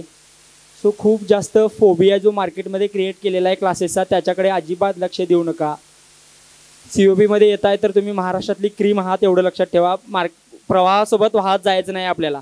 आपला स्वतःचा ब्रँड आहे आणि तो ब्रँड कंटिन्यू ठेवायचा आहे, एवढं लक्षात ठेवायचं आहे. सो त्यावेळी आन्सर रायटिंगची प्रॅक्टिस चालू केली. सगळं सुरळीत चालू होतं. ऑगस्टच्या पहिल्या आठवड्यात डेंग्यू झाला आणि डेंग्यूमध्ये 15 दिवस गेले. आणि त्या 15 दिवसाचा फटका असा झाला की मला ऑप्शनलचा पेपर 2चा सिलेबस कव्हर करता आला नाही. नंतर ज्यावेळी रिझल्ट लागला म्हणजे ज्यावेळी आमचे मार्क्स कळाले त्यावेळी कळाले की मला ऑप्शनलला पेपर 1ला 130 मार्क होते आणि पेपर 2ला 85 मार्क होते. आणि त्यावेळीची माझी मेन्स 30 मार्कांनी राहिली होती. जर ऑप्शनललाच मला 120 वगैरे मार्क असते तर त्याच वेळी मी इंटरव्ह्यूला गेलो असतो. पण मग त्यावेळी मला कळून चुकलं होतं की काय की मी माझे 100% दिलेले नाही आहेत सिव्हिलच्या मेन्सला. आणि हे प्रत्येक विद्यार्थ्याला समजतं की मी आपले 100% प्रयत्न देतोय की नाही. सो तुम्हाला इंट्रोस्पेक्शन करायचं आहे, त्याशिवाय तुमची प्रगती होणार नाही आहे. पण एक चान्स गेला होता, पण दुसरी संधी माझ्याकडे होती की फॉरेस्टची मेन्स नोव्हेंबर एंडला होती, पण 2 ऑप्शनल नवीन होते, जिओलॉजी आणि फॉरेस्ट्री. सो त्या ऑप्शनलची तयारी करायला चालू केली. मित्र म्हणजे प्रांजल वगैरे ऑलरेडी सिलेक्शन झालं होतं त्यांचं. सो कळालं होतं की काय वाचायचं आहे काय नाही वाचायचं आहे. पण त्यात भरातभरमध्ये घरच्यांनी गावाकडे झेंडू लावलेला आणि ते झेंडू लावलेला तोटा एवढा झाला की आता म्हणजे सॅम इथं आहे त्याला माहिती आहे तिचीच गाडी घेऊन जायचं मी. कारण गावाकडे झेंडूला अजिबात दर नव्हता. 10 रुपये किलो किंवा 15 रुपये किलोनं झेंडू जायचा आणि पुण्यात 50 रुपये किलो होता. सो पप्पाच्या आणि आईचं एवढंच होतं की घातलेले पैसे तर निघू द्यात. सो मग त्याच्यासाठी तिने ट्रॅव्हल्समध्ये तिकडं गावाकडे झेंडू भरायचे. मी इथं 5:30ला जाऊन स्वारगेटवरून झेंडू कलेक्ट करायचो. 10-15 वेंडर बघून ठेवले होते की ज्यांच्याकडे मी 50 किलो झेंडू ॲट अ टाइम देऊ शकत होतो. काय की शेतकऱ्याचा मुलगा आहेत, सगळ्या गोष्टी मॅनेज करायच्या आहेत. मी हेच करणार तेच करणार अजिबात चालणार नाही. नाहीतर खाईन तर तुपाशी नाही तर उपाशी बसायला लागते बघा. सो सगळं मॅनेज करत तुम्हाला शिकायचं आहे. पण मग फॉरेस्टची मेन्स दिली. आमचा 4 जणांचा सर्कल होता. असं वाटलं होतं की म्हणजे फायनल सिलेक्शनचं माहीत नाही पण ॲटलिस्ट इंटरव्ह्यूचा जरी कॉल येईल. कारण UPSCची प्रिपरेशन करणाऱ्या प्रत्येक ॲस्पिरंटचं एक स्वप्न असते की ॲटलिस्ट एकदा तरी ढोलपूर हाऊसला जायची संधी मिळावी जिथं UPSCचे इंटरव्ह्यू कंडक्ट केले जातात. खूप जास्त कॉन्फिडन्स वाटत होता. आणि ज्यावेळी जानेवारीमध्ये रिझल्ट आला त्यावेळी चौघांपैकी आमच्या दोघांचं सिलेक्शन झालं होतं आणि आमच्या दोघांचं सिलेक्शन झालं नव्हतं. 15 दिवस लिटरली कोम्यात गेलेल्याची फिलिंग होती, कारण रिझल्टशी असोसिएट झालं होतं खूप जास्त. आणि ही चुकी माझ्याकडून घडली होती की इफर्ट्स आपल्या हातात असतात, रिझल्ट्स आपल्या हातात नसतात as far as the UPSC is so एवढं UPSCच्या प्रिपरेशन करणाऱ्या मुलांनी लक्षात ठेवायचं आहे. रिझल्ट्सला जास्त असोसिएट करायचं नाही आहे. पण मग काय की मागचे सगळे दोर कापलेले गेले होते. त्यावेळी 2024ला मला असं वाटलं की टेक्निकलच्या एक्झाम द्याव्यात, कारण माझे भरपूर जास्त मित्र MPSCतून AEE आणि AE या पोस्टवर सिलेक्ट झाले होते. सिलेक्ट पण झाले होते आणि एंगेजमेंट आणि लग्न पण करायला चालू केली होती. सो तो एक थोडा पिअर प्रेशर यायला चालू झाला होता. पण बरं तेच की पुन्हा ज्यावेळी काय की मित्र हा वणव्यात गारव्यासारखा जसा असतो त्याच प्रकारे मित्रांनी मोटिवेट केले की भाई पुन्हा एकदा अटेम्प्ट दे. 2024चा अटेम्प्ट पुन्हा एकदा जायला चालू केली. यावेळी अटेम्प्ट 24ची प्रिपरेशन चालू केली आणि मीनवाईल फॉरेस्टचा निकाल लागला. त्यावेळी कळालं की माझी फॉरेस्टची मेन्स 3 मार्कांनी हुकली होती. सो या अपयशातून एवढं मात्र शिकलो होतं की आपण कुठं दुसरीकडे भरकटत नाही आहे, तर योग्य डायरेक्शनमध्ये प्रिपरेशन करत आहे. सो चुकांमधून जे शिकायचं असते ते हे शिकायचं असते. अपयशी यशाची पहिली पायरी का म्हणतात, तर यालाच अपयशी यशाची पहिली पायरी म्हणतात. कारण त्याच गोष्टी सांगत असते की तू चाललाय तो बरोबर चाललाय का, योग्य दिशेने चाललाय का, किंवा तुला अजून किती प्रयत्न करायला पाहिजेत हे मात्र कळून चुकलं होतं. आणि यातून दुसरी पण एक गोष्ट कळाली होती की काय, सिव्हिलची मेन्स क्लिअर करणं कम्पॅरेटिव्हली डिफिकल्ट आहे आणि फॉरेस्टची मेन्स क्लिअर करणं कम्पॅरेटिव्हली इझी आहे. सो फॉरेस्टचा कट ऑफ क्लिअर करायचा हे मात्र बॅक ऑफ द माइंड चालू होती की सिव्हिलचा तर ठीक आहे होईलच, पण फॉरेस्टचा कट ऑफ क्लिअर करायचा एवढं डोक्यामध्ये होतं मात्र.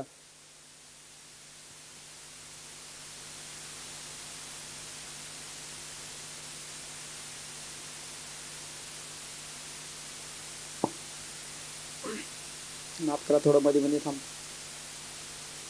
आणि खूप जास्त असं वाटलं होतं की फॉरेस्टची क्लिअर करायची, कारण मागे 2023ची फॉरेस्टची प्री क्लिअर झाली होती आणि यावेळी सुद्धा होईल, कारण ऑप्शनलची प्रिपरेशन बऱ्यापैकी झाली होती आणि 3 मार्कांनी मेन्स राहिली होती, कारण माझी तिकडे CSEची मेन्स 30-35 मार्कांनी राहिली होती. तो प्रीचा निकाल लागला आणि माझी सिव्हिलची प्री निघाली आणि फॉरेस्टची प्री नाही निघाली. इतकं जास्त दुःख व्यक्त केलं की ज्या पोरांची प्री क्लिअर नाही झाली ते म्हणू लागलेत, साले तुझी प्री तर निघाली नाही, कशाला रडायला लागलीस. सो आणि त्यामध्ये आहे इथं म्हणजे आय विटनेसेस पण माझे मित्र इथं बसलेले आहेत. सो ते वाटलं. पण मग यावेळी काय वाटलं की यावेळी दुसरी संधी नाही आहे, कारण मागच्या वेळी जशी फॉरेस्टची मेन्स होती तशी यावेळी अजिबात फॉरेस्टची मेन्स नाही आहे वाचवायला. सो यावेळी जे काही करायचं आहे ते सिव्हिलच्या मेन्समध्येच करायचं आहे. सो माझं मागच्या वेळी काय झालं होतं की मला GSला म्हणजे जनरल स्टडीजला चांगला स्कोर आला होता आणि माझे ऑप्शनलचे म्हणजे माझे पेपर कोणत्याही कंडिशनमध्ये बसवल्यानंतर कवर होत होते. सो यावेळी मी पेपर रायटिंगच्या नादात अजिबात पडलो नाही. मला यावेळी काय करायचं होतं तर कंटेंट वाढवायचा होता आणि कंटेंट इनरिच करायचा होता आणि तो क्वालिटी कंटेंट वाढवायचा होता. सो त्यावेळी मी एनरिचमेंट करायला चालू केली होती. सो 2 गोष्टी यामध्ये लक्षात ठेवा. GSमधले 20 क्वेश्चन अटेम्प्ट करणे आणि ऑप्शनलचे जे क्वेश्चन अटेम्प्ट करणे हा UPSCची मेन्स देणाऱ्या प्रत्येक मुलाचा जन्मसिद्ध हक्क आहे. तुम्ही सगळे क्वेश्चन पहिल्यांदा अटेम्प्ट करायला पाहिजे. सो पहिली जबाबदारी पेपर कव्हर करणे आणि दुसरी जबाबदारी त्या पेपरच्या उत्तरांची क्वालिटी वाढवणे. समजा तुमचे पेपर कव्हर होत नसतील तर एका दिवशी 2 पेपर लिहा, एका दिवशी 3 पेपर लिहा.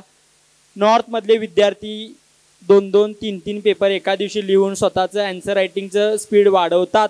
पोरं करतात ते करतात, तर आपल्यालाही करायलाच पाहिजे. दुसरा ऑप्शन नाही आहे, कारण ॲब्सल्यूट रेस नाही आहे तर रिलेटिव्ह रेस आहे.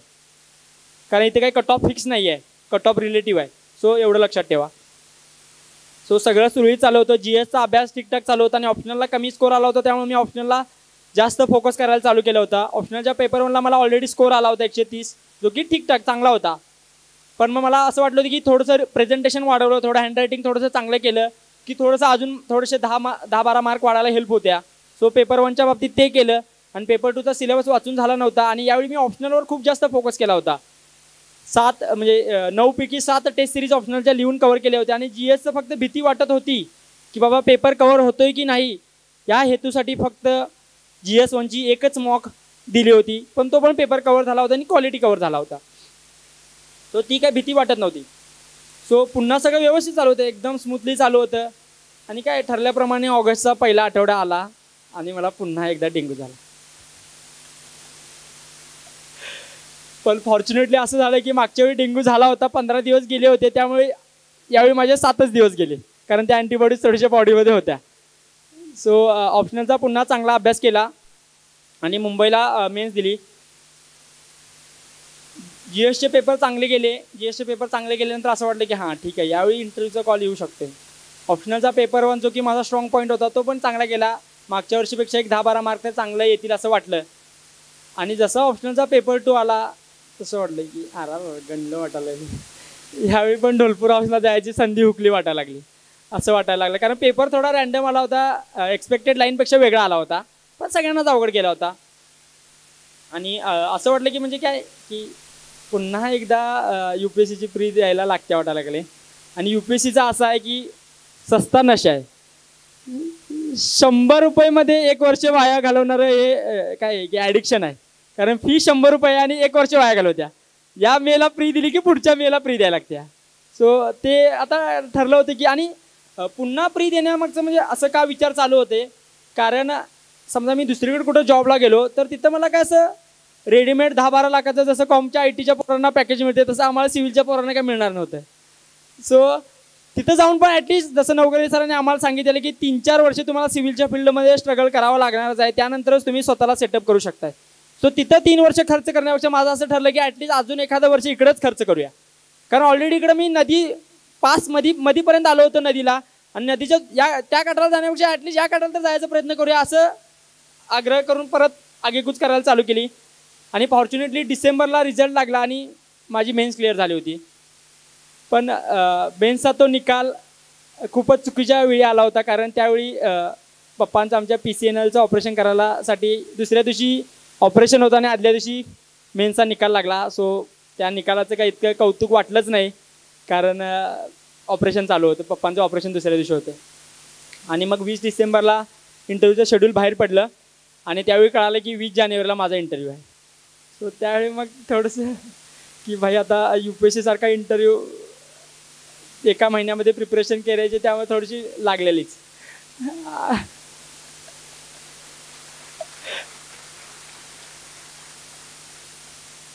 आणि मग ठीक आहे की चांगला कोर होता सिलेक्टेड मुलांचा. COEPचा एक फायदा मात्र नक्कीच आहे, कुठल्याही क्षेत्रात जाणे तुम्हाला फक्त सांगायचं COEPच नाही, काही दुसऱ्या आयडेंटिटीची गरज नाही, म्हणजे नाव पण सांगायची गरज नाही आहे, फक्त एकच नाव काफी आहे COEP. त्या नावावर तुम्हाला मदत करायला भरपूर जण अवेलेबल आहेत. सो जे माझे मित्र ऑलरेडी सिलेक्ट झाले होते आणि माझा खूप जवळचा मित्र निशांत पण फॉरेस्टमध्ये सिलेक्ट झाला होता आणि त्याला इंटरव्ह्यूला पण चांगला स्कोर होता. सो त्यांचा पण गायडन्स वेळोवेळी होताच. आणि हे सगळं आवरून मी 5 जानेवारीला दिल्लीला गेलो. तिथं माझाच बॅचमेट राहत होता, त्यामुळे त्याच्याच रूमवर राहिलो, कारण बाहेर PGचा वगैरे खर्च परवडत नव्हता. सो थंडी खूप जास्त होती दिल्लीमध्ये.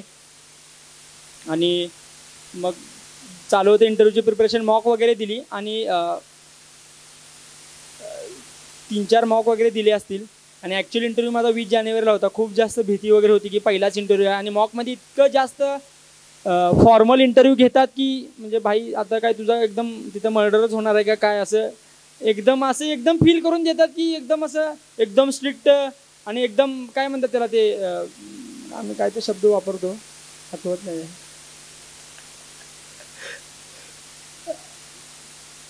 ठीक.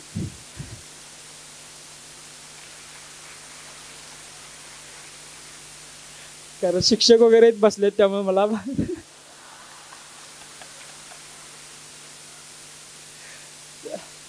सो मॉकमध्ये असं चालू होतं की प्रत्येक जण असं की एकदम प्रश्न विचारला आणि ते जसं आता कॉलेजच्या वायवामध्ये असतं बघा तसं चालू होतं.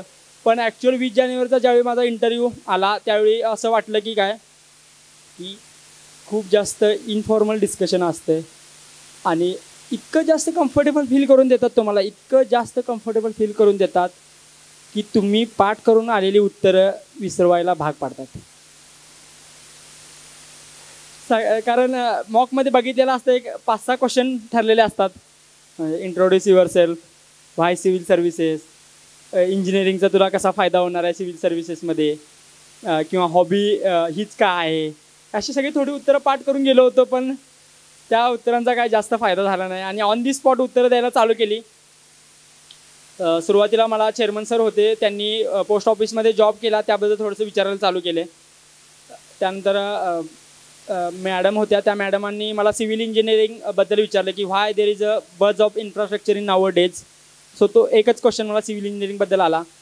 त्यानंतर मला त्यांनी दुसरा क्वेश्चन विचारला की महाराष्ट्रामध्ये फार्मर सुसाईड्स का होत आहेत. मग मी थोडंफार सांगितले की याच्याची कारणं आहेत. मग त्यांनी मला असं विचारलं की काय स्टेप्स घेतल्यात गव्हर्नमेंटनी. मग त्यांना सांगितलं की हे स्टेप्स घेतल्यात. मग त्यांनी परत मला काउंटर क्वेश्चन विचारला, तू म्हणतोय स्टेप्स घेतल्यात, मग तरी पण का सुसाईड होऊ लागलेत. मग हा क्वेश्चन थोडं हँडल करणं मला वाटलं की कम्पॅरेटिव्हली डिफिकल्ट होता. कारण आपण काय करतो की एचा सब क्वेश्चन बी इथेपर्यंत जातो, बीच्या सब क्वेश्चन सीपर्यंत प्रिपरेशन स्ट्रेच करत नाही. पण ते तिथं थोडंफार कशी तरी काहीतरी करून ते जमलेलं असतं की sorry sir I have read it but I am finding it difficult to recollect.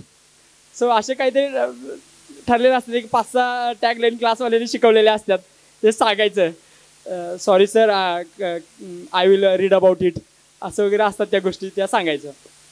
मग तसं काहीतरी करून सिच्युएशन हँडल करून पास करून टाकले.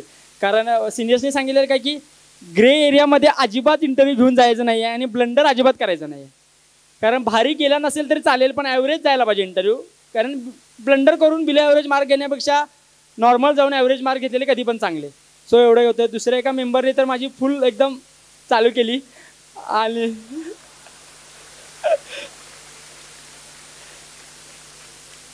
मग त्यांनी मला पहिला क्वेश्चन विचारला. त्यावेळी ते भारत आणि इंडियाच्या त्या नोमेनक्लेचरबद्दल थोडंसं डिबेट करंट अफेअर्समध्ये चालू होतं. सो त्यांनी मला विचारलं की व्हॉट इज युअर ओपिनियन. मी त्यांना सांगितलं की सर आर्टिकल 1मध्ये India that is Bharat already clarifies the situation. मग ते म्हणाले की आय ऑलरेडी नो दॅट. तुझं काय ओपिनियन आहे त्याबद्दल. मी सांगितलं माझं ओपिनियन. मग त्यांनी लगेच स्विच केलं. रिसेंटली होम मिनिस्टरनी इंडिया पाक सिच्युएशन, डिफेन्स मिनिस्टरनी इंडिया पाक सिच्युएशनबद्दल काहीतरी स्टेटमेंट केलं आहे आणि तुला काय ओपिनियन आहे. आपण ठरलेलं असते, ती बुकिश उत्तरं पाठ करून गेलेलं असते. कारण कॉन्फ्लिक्टबद्दल आपण काय सांगणार आहे. म्हणजे ज्या विद्यार्थ्याला फील्ड एक्सपिरियन्स काहीच नाही आहे, फक्त बुकिश उत्तरं माहिती आहेत, तो काय सांगणार आहे की बुकिश जेवढी माहिती आहे तेवढीच सांगणार आहे. ठरल्या प्रकारे ते सांगितले की काय नाही sir, India consistently emphasise on the path of dialogue and diplomacy and peace should be the guiding mantra. ठीक आहे म्हटले. मग ते म्हणाले peace okay, why we are unable to resolve the solution in the last 75 years. मग मी म्हटलं त्यांना sir peace making is a very difficult and time taking process but we have to stick to that.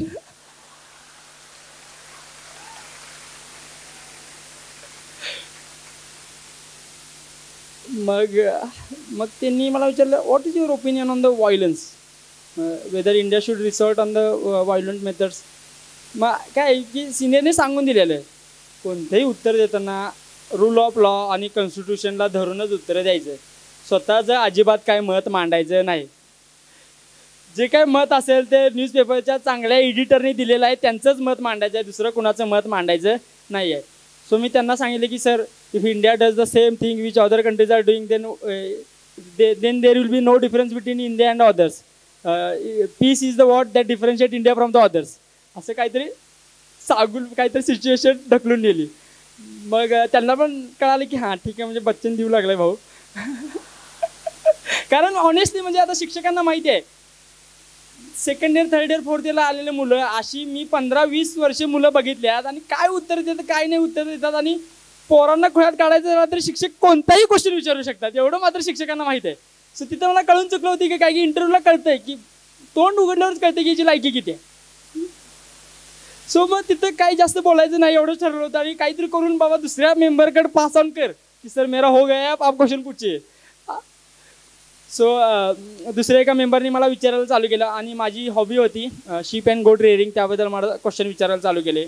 शेळी दूध किती देत्या किंवा आजकाल शेळीचं दूध डॉक्टर्स का रिकमेंड करू लागल्यात. आणि ऑलरेडी आमचा व्यवसाय मेंढपाळाचा असल्यामुळे ती ग्राउंड रिॲलिटी मला माहीत होती. सो त्याबद्दल थोडी उत्तरं दिली. त्यानंतर फायनान्शियल इन्क्लुजनबद्दल वगैरे उत्तरं दिली. सो बोर्डला 5 मेंबर असतात आणि 4 मेंबरचे उत्तर 4 मेंबरनी क्वेश्चन विचारून झाले होते आणि एक मेंबर मात्र माझ्याकडे कंटिन्युअसली स्माइलिंग फेसनं माझ्याकडे बघत होता. आणि ज्यावेळी यांचं क्वेश्चन झालं माझ्या राईटला सेकंड नंबरला बसणार त्यांचं ज्यावेळी क्वेश्चन विचारले की sir I don't want to ask any question.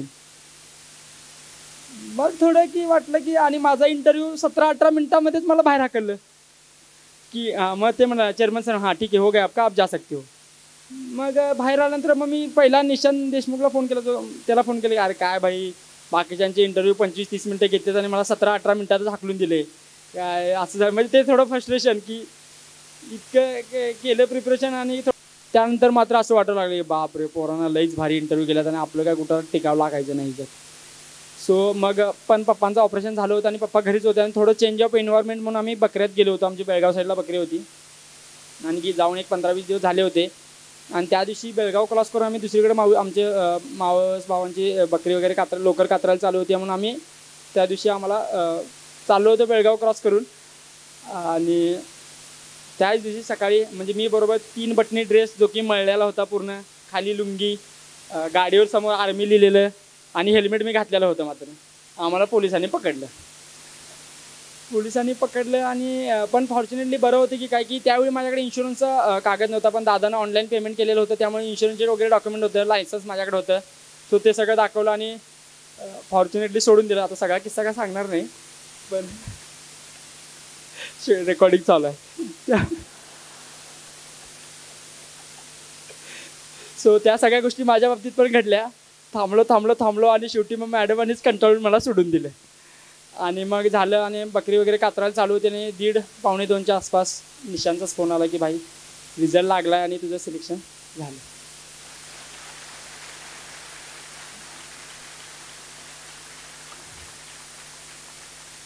So ती खूप म्हणजे ऑनेस्टली खूप जास्त चांगली फिलिंग असते कारण ज्या गोष्टीची स्वप्नसुद्धा पडत नसतात ती गोष्ट सत्यात उतरवणं एक म्हणजे खरंच काहीतरी झालं होतं. कारण फर्स्ट जनरेशन लर्नरनं जिल्हा परिषदच्या शाळेमध्ये 1ली ते 7वीपर्यंत शिकलेला मराठी माध्यमामध्ये शिकलेला मुलगा UPSC सारखी एक्झाम क्लिअर करून IPS सारख्या पोस्टवर सिलेक्ट होणं ऑनेस्टली मला तर कधी स्वप्नसुद्धा पडली नव्हती.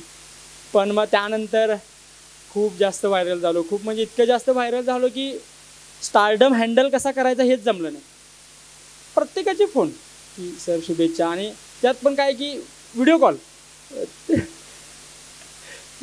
पॉलिटिकल आपले पीपल्स रिप्रेझेंटेटिव्ह जे आहे की त्यांनी फोन करून ते व्हिडिओ वगैरे व्हायरल करायला चालू केले.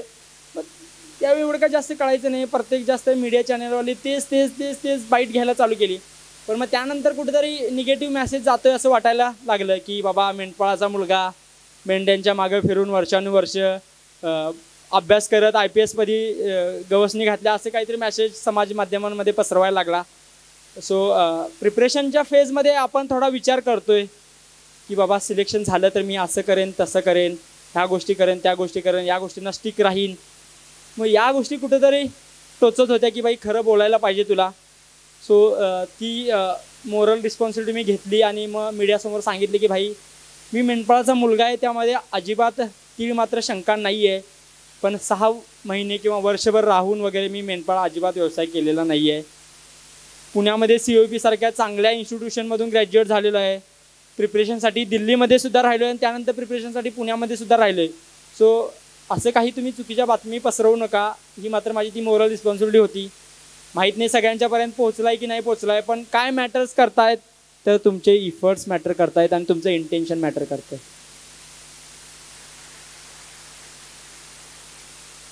की तुम्ही चांगल्या इंटेन्शनला डिसिजन घेताय की नाही हे सगळ्या गोष्टी मॅटर करतायत. आणि मग त्यानंतर पण सगळ्या गोष्टी झाल्या. सो बाकी हा माझा प्रवास होता आणि थोडंसं मी हा स्ट्रेच करत कॉलेजमध्ये मी म्हणजे म्हणजे इंजिनिअरिंग आणि UPSC कसं मॅनेज केलं किंवा UPSCच का करायची वाटली त्याबद्दल थोडंसं. CSACमध्ये असताना 2017मध्ये विश्वंजली गायकवाड वगैरे त्यावेळी सिलेक्शन झाले होत्या. त्यावेळी एकाच वेळी COEPचे 17 विद्यार्थी सिलेक्ट झाले होते. सो आम्हीसुद्धा त्या बाजूला बसून जसं भाषणं वगैरे ऐकत होतो आणि त्या मुलांची भाषणं ऐकताना असं वाटत होतं की बाबा माझ्यासारखे सोशो इकॉनॉमिक बॅकग्राऊंड असणारे विद्यार्थी CGPA माझ्या इतकाच किंवा काही काही विद्यार्थ्यांना माझ्यापेक्षा पण कमी CGPA होता, अशा विद्यार्थ्यांचं सिलेक्शन होतं आहे तर आपलं व्हायला काही हरकत नाही आहे. आणि आपण प्रिपरेशन करायला काही हरकत नाही. म्हणजे भले ते काही पण असो की सिलेक्शन हो नाही हो डझंट मॅटर, पण प्रयत्न करायला काही हरकत आहे ना. आयुष्याच्या 30 किंवा 40मध्ये किंवा 50मध्ये गेल्यानंतर असं रिग्रेट वाटायला नाही पाहिजे की अरे यार प्रिपरेशन केलं असतं बरं झालं असतं, माझं पण सिलेक्शन होऊ शकलं असतं. सो हा एक हेतू होता की प्रिपरेशन करण्यामागचा. सो सेकंड इयर म्हणजे थर्ड इयरपासून ॲक्च्युली प्रिपरेशनला चालू केली. त्यावेळी माझं इंग्लिश इतकं काही चांगलं नव्हतं आणि COEPला बऱ्यापैकी माझ्यासारख्या ग्रामीण विद्यार्थ्यांचं इनटेक खूप जास्त आहे. सो त्यांचा इन्फ्लो जास्त असल्यामुळे ती खूप जास्त भीती आहे मनामध्ये की काय की भाई इंग्लिशमध्ये मला जमणार आहे का, मला जमलं आहे तर तुम्हाला पण जमते.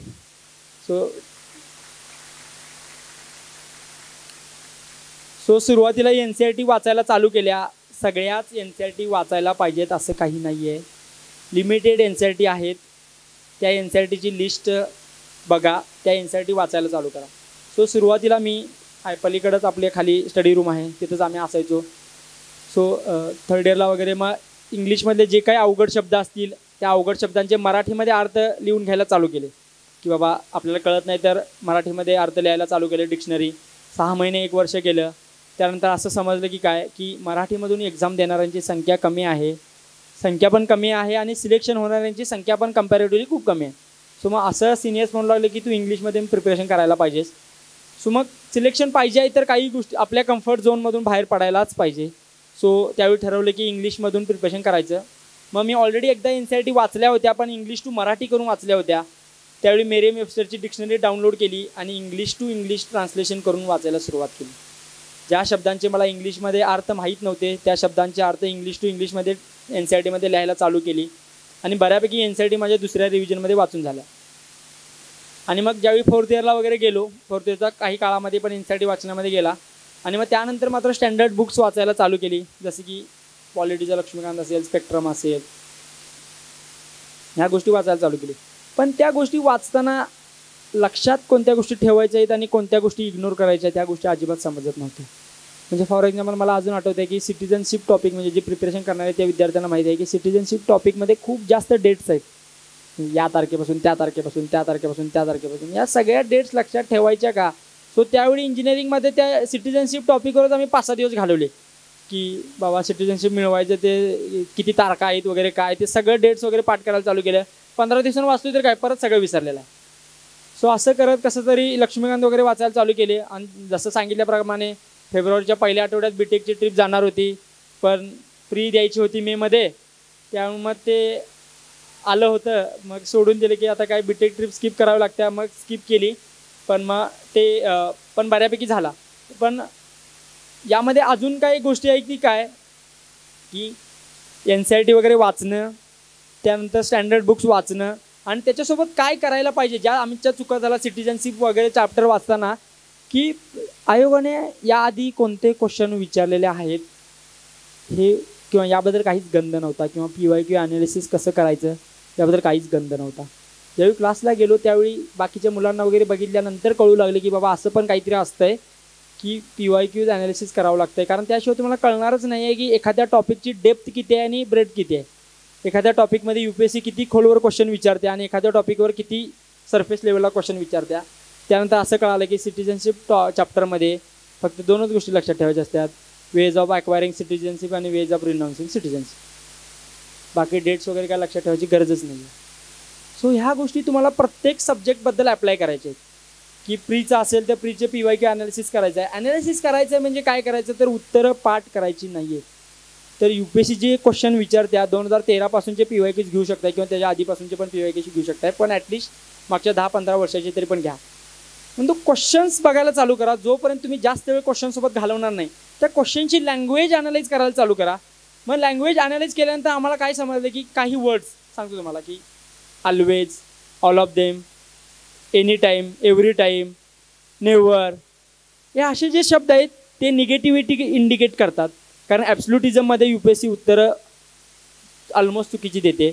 किंवा काही शब्द असे आहेत की सम, may be, might be, possibility, असे जे शब्द पॉसिबिलिटी दाखवतात त्या सेंटेन्सेसमध्ये UPSCची उत्तरं बरोबर देण्याची टक्केवारी 90% जास्त आहे. पण मी हे तुम्हाला कधी समजणार आहे, ज्यावेळी तुम्ही स्वतः त्या विषयांची बसणार आहे, स्वतः तुम्ही ते घालणार आहे, वेळ घालणार आहे त्यांच्यासोबत. आणि जे की म्हणतायत मार्केटमध्ये क्लासवाले की तुम्हाला UPSCची प्रिपरेशन चालू केल्यानंतर आपल्याकडचं पोरं काय करतं, सुरुवातीला UPSCचं प्रिपरेशन म्हणजे काय करायचं की UPSCच्या मॉकच्या पोरांचे मॉक इंटरव्ह्यूची व्हिडिओ बघायचे, पहिला इंटरव्ह्यूची तयारी करायची आणि मग प्री आणि मेनची तयारी करायला जायचं. सो असं काही करू नका. इंटरव्ह्यू प्रिपरेशनला कम्पॅरेटिव्हली खूप कमी वेळ लागतो. ऑनेस्टली आणि खूप प्रामाणिकपणे सांगतोय, खूप कमी वेळ लागतो आहे. म्हणजे महिनाभर काळ मोर दॅन सफिशियंट आहे. आणि ते इन्व्हर्स रिलेशन आहे माहीत आहे ना, जितकं जास्त वेळ तितका कमी इफेक्टिव्ह अभ्यास, जितका कमी वेळ तितका जास्त इफेक्टिव्ह अभ्यास. सो हे इन्व्हर्स रिलेशन आहे ते आपल्याला होतं सगळीकडे. ठीक आहे. सो प्रीच्या बाबतीत ज्या गोष्टी तुम्ही करताय PYQ अनालिसिस, आणि काय आहे की आयोग ही कॉन्स्टिट्युशनल बॉडी आहे आणि अब्रप्ट चेंजेस अशा एक्झामिनेशनमध्ये होत नाहीत बऱ्यापैकी. सो एखादा ट्रेंड चालू असलेला ॲटलिस्ट 2-3 किंवा 4 वर्ष चालू राहतो. सो सध्या जो ट्रेंड आहे तो पुढच्या 3-4 वर्षामध्ये चालू राहणार आहे. सो आत्ता ते मागच्या 2 वर्षामध्ये जे PYQ आलेले आहेत ते सब्जेक्ट वाईज ॲनालिसिस करा. कोणत्या सब्जेक्टला किती PYQs पडलेत, तर मग त्यामध्ये करंट रिलेटेड किती आहेत, फॅक्च्युअल किती आहेत. आणि मी सांगतो CSEची जर प्री काढायची असेल तर करंटच्या मागे अजिबात धावू नका, कारण करंट अफेअर्स हे मायाजाळ क्लासेसनी तयार केलेलं आहे. कारण एक लॉजिकल गोष्ट, काय इंजिनिअरिंगचं बॅकग्राऊंड आहे, लॉजिक ऑलवेज असलं पाहिजे तुमच्यासोबत. लॉजिकल गोष्ट लक्षात ठेवा की तुम्ही पण सांगा UPSCचा सिलेबस फॅक्च्युअल आहे, तो सिलेबस तर काही चेंज होणार नाही आहे. समजा सिलेबस कॉन्स्टंट राहिला, तोच राहिला, तर क्लासेसवाल्यांना दरवर्षी फायदा होईल का? करंट अफेअर्स दरवर्षी बदलतात.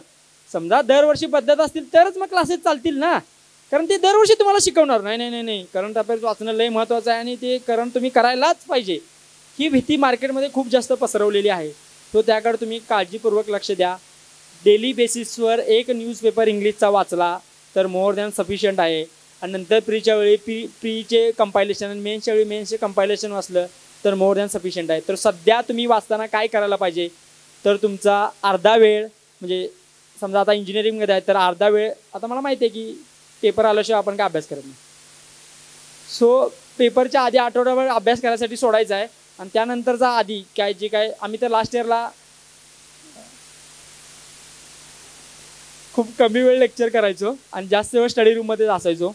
पण मग काय की कशी तर अटेंडन्स आमची व्हायची. सो पण ठीक आहे, इट्स ओके. आणि म्हणजे मला कॉलेजबद्दल CYP बद्दल खूप जास्त काय वाटतंय, तर खूप जास्त ॲटॉनॉमी आहे विद्यार्थ्यांना. म्हणजे काय, म्हणजे मी तर म्हणेन की मी जे काही घडलो, जे काही तुमच्या समोर आहे आता, कारण मला अजून आठवतं आहे, म्हणजे आहेत जेन्युनली, मला सांगायला अजिबात काही लाज वाटणार नाही ती गोष्ट. फर्स्ट इयरला होतो मी, थोडंसं साईडला जातो आहे ट्रॅकच्या, पण सांगतो गोष्ट.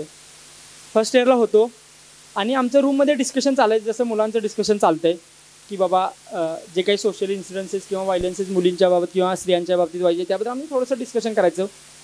हे डिस्कशन खूप म्हणजे थोडं डिस्क्लेमर काय देतो की हे माझं ओपिनियन नाही आहे सध्याचं, हे आधी मला वाटायचं, पण आत्ताचे ओपिनियन सध्या खूप जास्त बदललेले आहेत. सो सांगतोय मी. मग त्यावेळी असे जे मुलींच्यावर किंवा स्त्रियांच्यावर इन्सिडेंट व्हायचे त्यावेळी आमचं असं मत असायचं की काय की बाबा त्या इन्सिडेंटला मुली पण जबाबदार आहेत असं आम्हाला वाटायचं. मग माझ्या मित्रांना, म्हणजे जय पाटीलचं मी नाव का घेतो तर सांगतो, त्यानं आम्हाला उदाहरण दिलं. समजा तू शॉर्ट्स घालून फिरायला गेला JM रोडवर आणि तुला समजा कोणतर मुलगा आला आणि म्हणाला, समजा कोणतरी मुलगी आली म्हणाली तू शॉर्ट घालून का रे फिरायला लागलीस, तुला फुल पॅन्ट घालून फिरायला येत नाही काय, असं म्हटल्यावर तुला कसं वाटेल म्हणाला. ऑब्विसली राग वाटेल ना. मग भाई काय कपडे घालायचे काय नाही घालायचे तो त्यांचा डिसिजन आहे ना, तू त्यांना नको सांगूस. सो मग त्यावेळी आमची मग टूप पेटली, असं पण काहीतरी असते ओपिनियन. सो मग आम्ही तिथून घडायला चालू केलं की भाई नाही, आयुष्य जसं आहे तसं नाही आहे, आपले जे ओपिनियन आहे ते प्री कन्सिव्ड बायसेस आहेत, स्टिरियोटायपिंग करतोय आपण, तसं असायला नाही पाहिजे. सो असे मित्र ज्यांनी डोळं उघडायचं काम केलं, सो त्या मित्रांची खूप जास्त हे झाली की हेल्प झाली की बाई आपले ओपिनियन चेंज झाले पाहिजेत.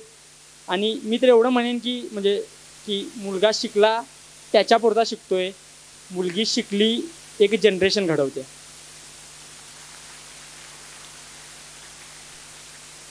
आणि मागच्या 5 वर्षांचे UPSCचे रिझल्ट पाहिले तर टॉप 10मध्ये 50% जास्त मुली रँकर्स आहेत. सर COPच्या मुलींना तर सांगायची अजिबातच गरज नाही, पण तुमच्या कोण मैत्रिणी गावाकडे वगैरे असतील तर त्यांना सांगायचं आहे की तुम्ही शिकला नाहीत तर सावित्रीबाईंनी जे कष्ट घेतले त्या कष्टांचं चीज होणार नाही आहे. तुम्हाला थांबून चालणार नाही आहे. तुम्हाला जी सामाजिक भान आहे ती विसरून चालणार नाही आहे. सगळ्या गोष्टी करायच्या आहे पण सामाजिक भान ठेवून करायच्या आहेत.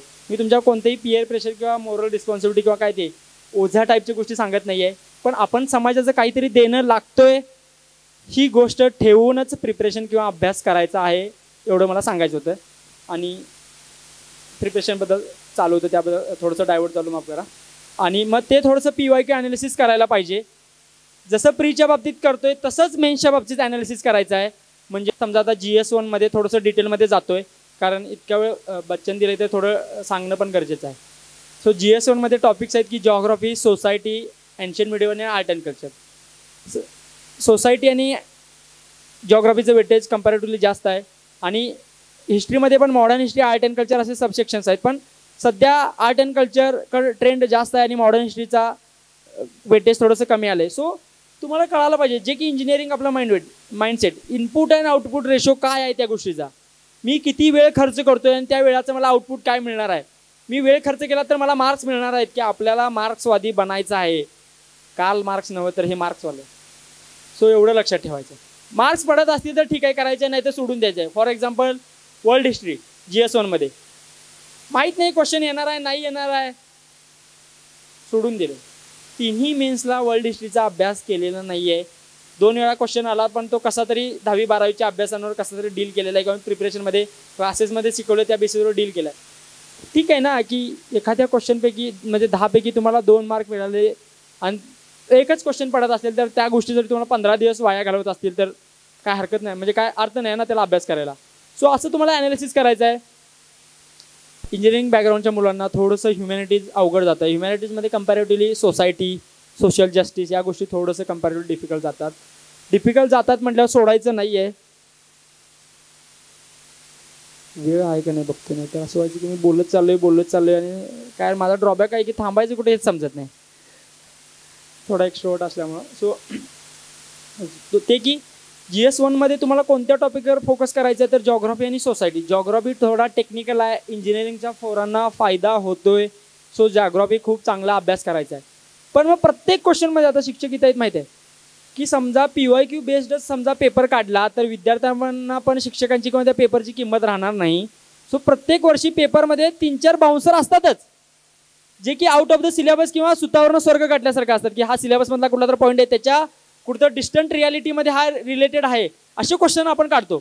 सो त्या बाउन्सरकडे अजिबात लक्ष द्यायचं नाहीत कारण असे बाउन्सर प्रत्येक वर्षी प्रत्येक पेपरमध्ये असणार आहेत. सो त्या बाउन्सरकडे अजिबात लक्ष द्यायचं नाही आहे, एवढं मात्र लक्षात ठेवा. जे की स्टॅटिकचा सिलेबस आहे त्याच्याकडे लक्ष द्यायचं आहे. सो काही गोष्टी रिपीटेड होत आहेत, थीम रिपीटेड होत आहेत, त्या गोष्टीकडे लक्ष द्यायचं आहे. जिओग्राफीचा GS1मध्ये अभ्यास करताय तर GS3मधला डिझास्टर मॅनेजमेंट या दोन्ही गोष्टींचा अभ्यास एकत्र करायचा आहे. GS1मध्ये सोसायटीचा अभ्यास करताय तर GS2मधल्या सोशल जस्टिसचा पण एकत्रच अभ्यास करायचा आहे. आयसोलेटेड गोष्टीमध्ये अभ्यास करायचा नाही आहे कारण whole is greater than sum of it parts. So एवढ्या गोष्टी 100% लक्षात ठेवायच्या आहेत. सो आणि काही टॉपरच्या खूप चांगल्या नोट्स आहेत. फॉर एक्झाम्पल मृदुल शिवरे म्हणून IAS आहे की त्याच्या सोसायटीच्या खूप चांगल्या नोट्स आहेत, पॉलिटीच्या खूप चांगल्या नोट्स आहेत, त्या रेफर करायला काही हरकत नाही आहे. एखाद्यानं ऑलरेडी शिजवून ठेवले ते काय खायला काय हरकत नाही आहे ना. तुम्हाला कशाला अन्न आणि शिजवायला जायचं आहे. ऑलरेडी टॉपर आहे, ऑलरेडी IAS बनला आहे तर ऑलरेडी चांगले नोट्स असणार आहेत ना. पण त्या नोट्स तुमच्या उपयोगाच्या आहेत का, तुम्हाला जी गोष्ट पाहिजे आहे ती त्या नोट्समधून भेटते का तुम्हाला, ही जबाबदारी पडतून बघायची कुणाची आहे तर आपली स्वतःची आहे. सो एवढं मात्र 100% लक्षात ठेवायचं आहे. Handle with care. नोट्स आहेत अवेलेबल पण मग त्याचा काळजीपूर्वक तुम्हाला जेवढा फायदा पाहिजे तेवढाच पुरता वापर करायचा आहे. आर्ट अँड कल्चरचा वेटेज सध्या वाढत आहे सो त्याच्याकडे थोडंसं तुम्ही काळजीपूर्वक लक्ष द्यायला पाहिजे प्रीमध्ये आणि मेन्समध्ये पण. सोसायटी कंपॅरेटिव्हली डिफिकल्ट जाते पण सोसायटीचा पेपर ॲनालाइज केल्यानंतर मेन्सचे एवढं समजून येईल की तुम्हाला रिपीटेड 5-7 थीम आहेत. त्याच रिपीटेड थीम दरवर्षी फक्त मेकअप करून तुमच्या समोर आणल्या जातात. म्हणजे की क्वेश्चनची लँग्वेज बदलली जाते पण क्वेश्चनचा कोर सेम राहतोय. सो इंट्रो करताना 2 गोष्टी लक्षात ठेवा क्वेश्चनच्या, व्हॉट किंवा वाय. व्हॉट म्हणजे तो क्वेश्चन काय आहे त्याबद्दल तुम्हाला इंट्रो लिहिता येते का, एक, किंवा व्हाय तो क्वेश्चन का विचारला गेलेला आहे. समजा फॉर एक्झाम्पल सोसायटीमध्ये समजा काही कास्ट सिस्टीमबद्दल क्वेश्चन विचारला असेल तर तुम्हाला कोणता कास्ट रिलेटेड इन्सिडेंट लक्षात आहे का. सो तो इन्सिडेंट लक्षात असेल. समजा वुमन सेफ्टीबद्दलचा कोणता क्वेश्चन विचारला असेल तर त्याबद्दलचा कोणता इन्सिडेंट तुमच्या लक्षात आहे का. थोडंसं रॅशनल आणि थोडंसं ऑब्जेक्टिव्ह बनायचं आहे. कारण तेच आहे, हे बघा 2 गोष्टी लक्षात ठेवा.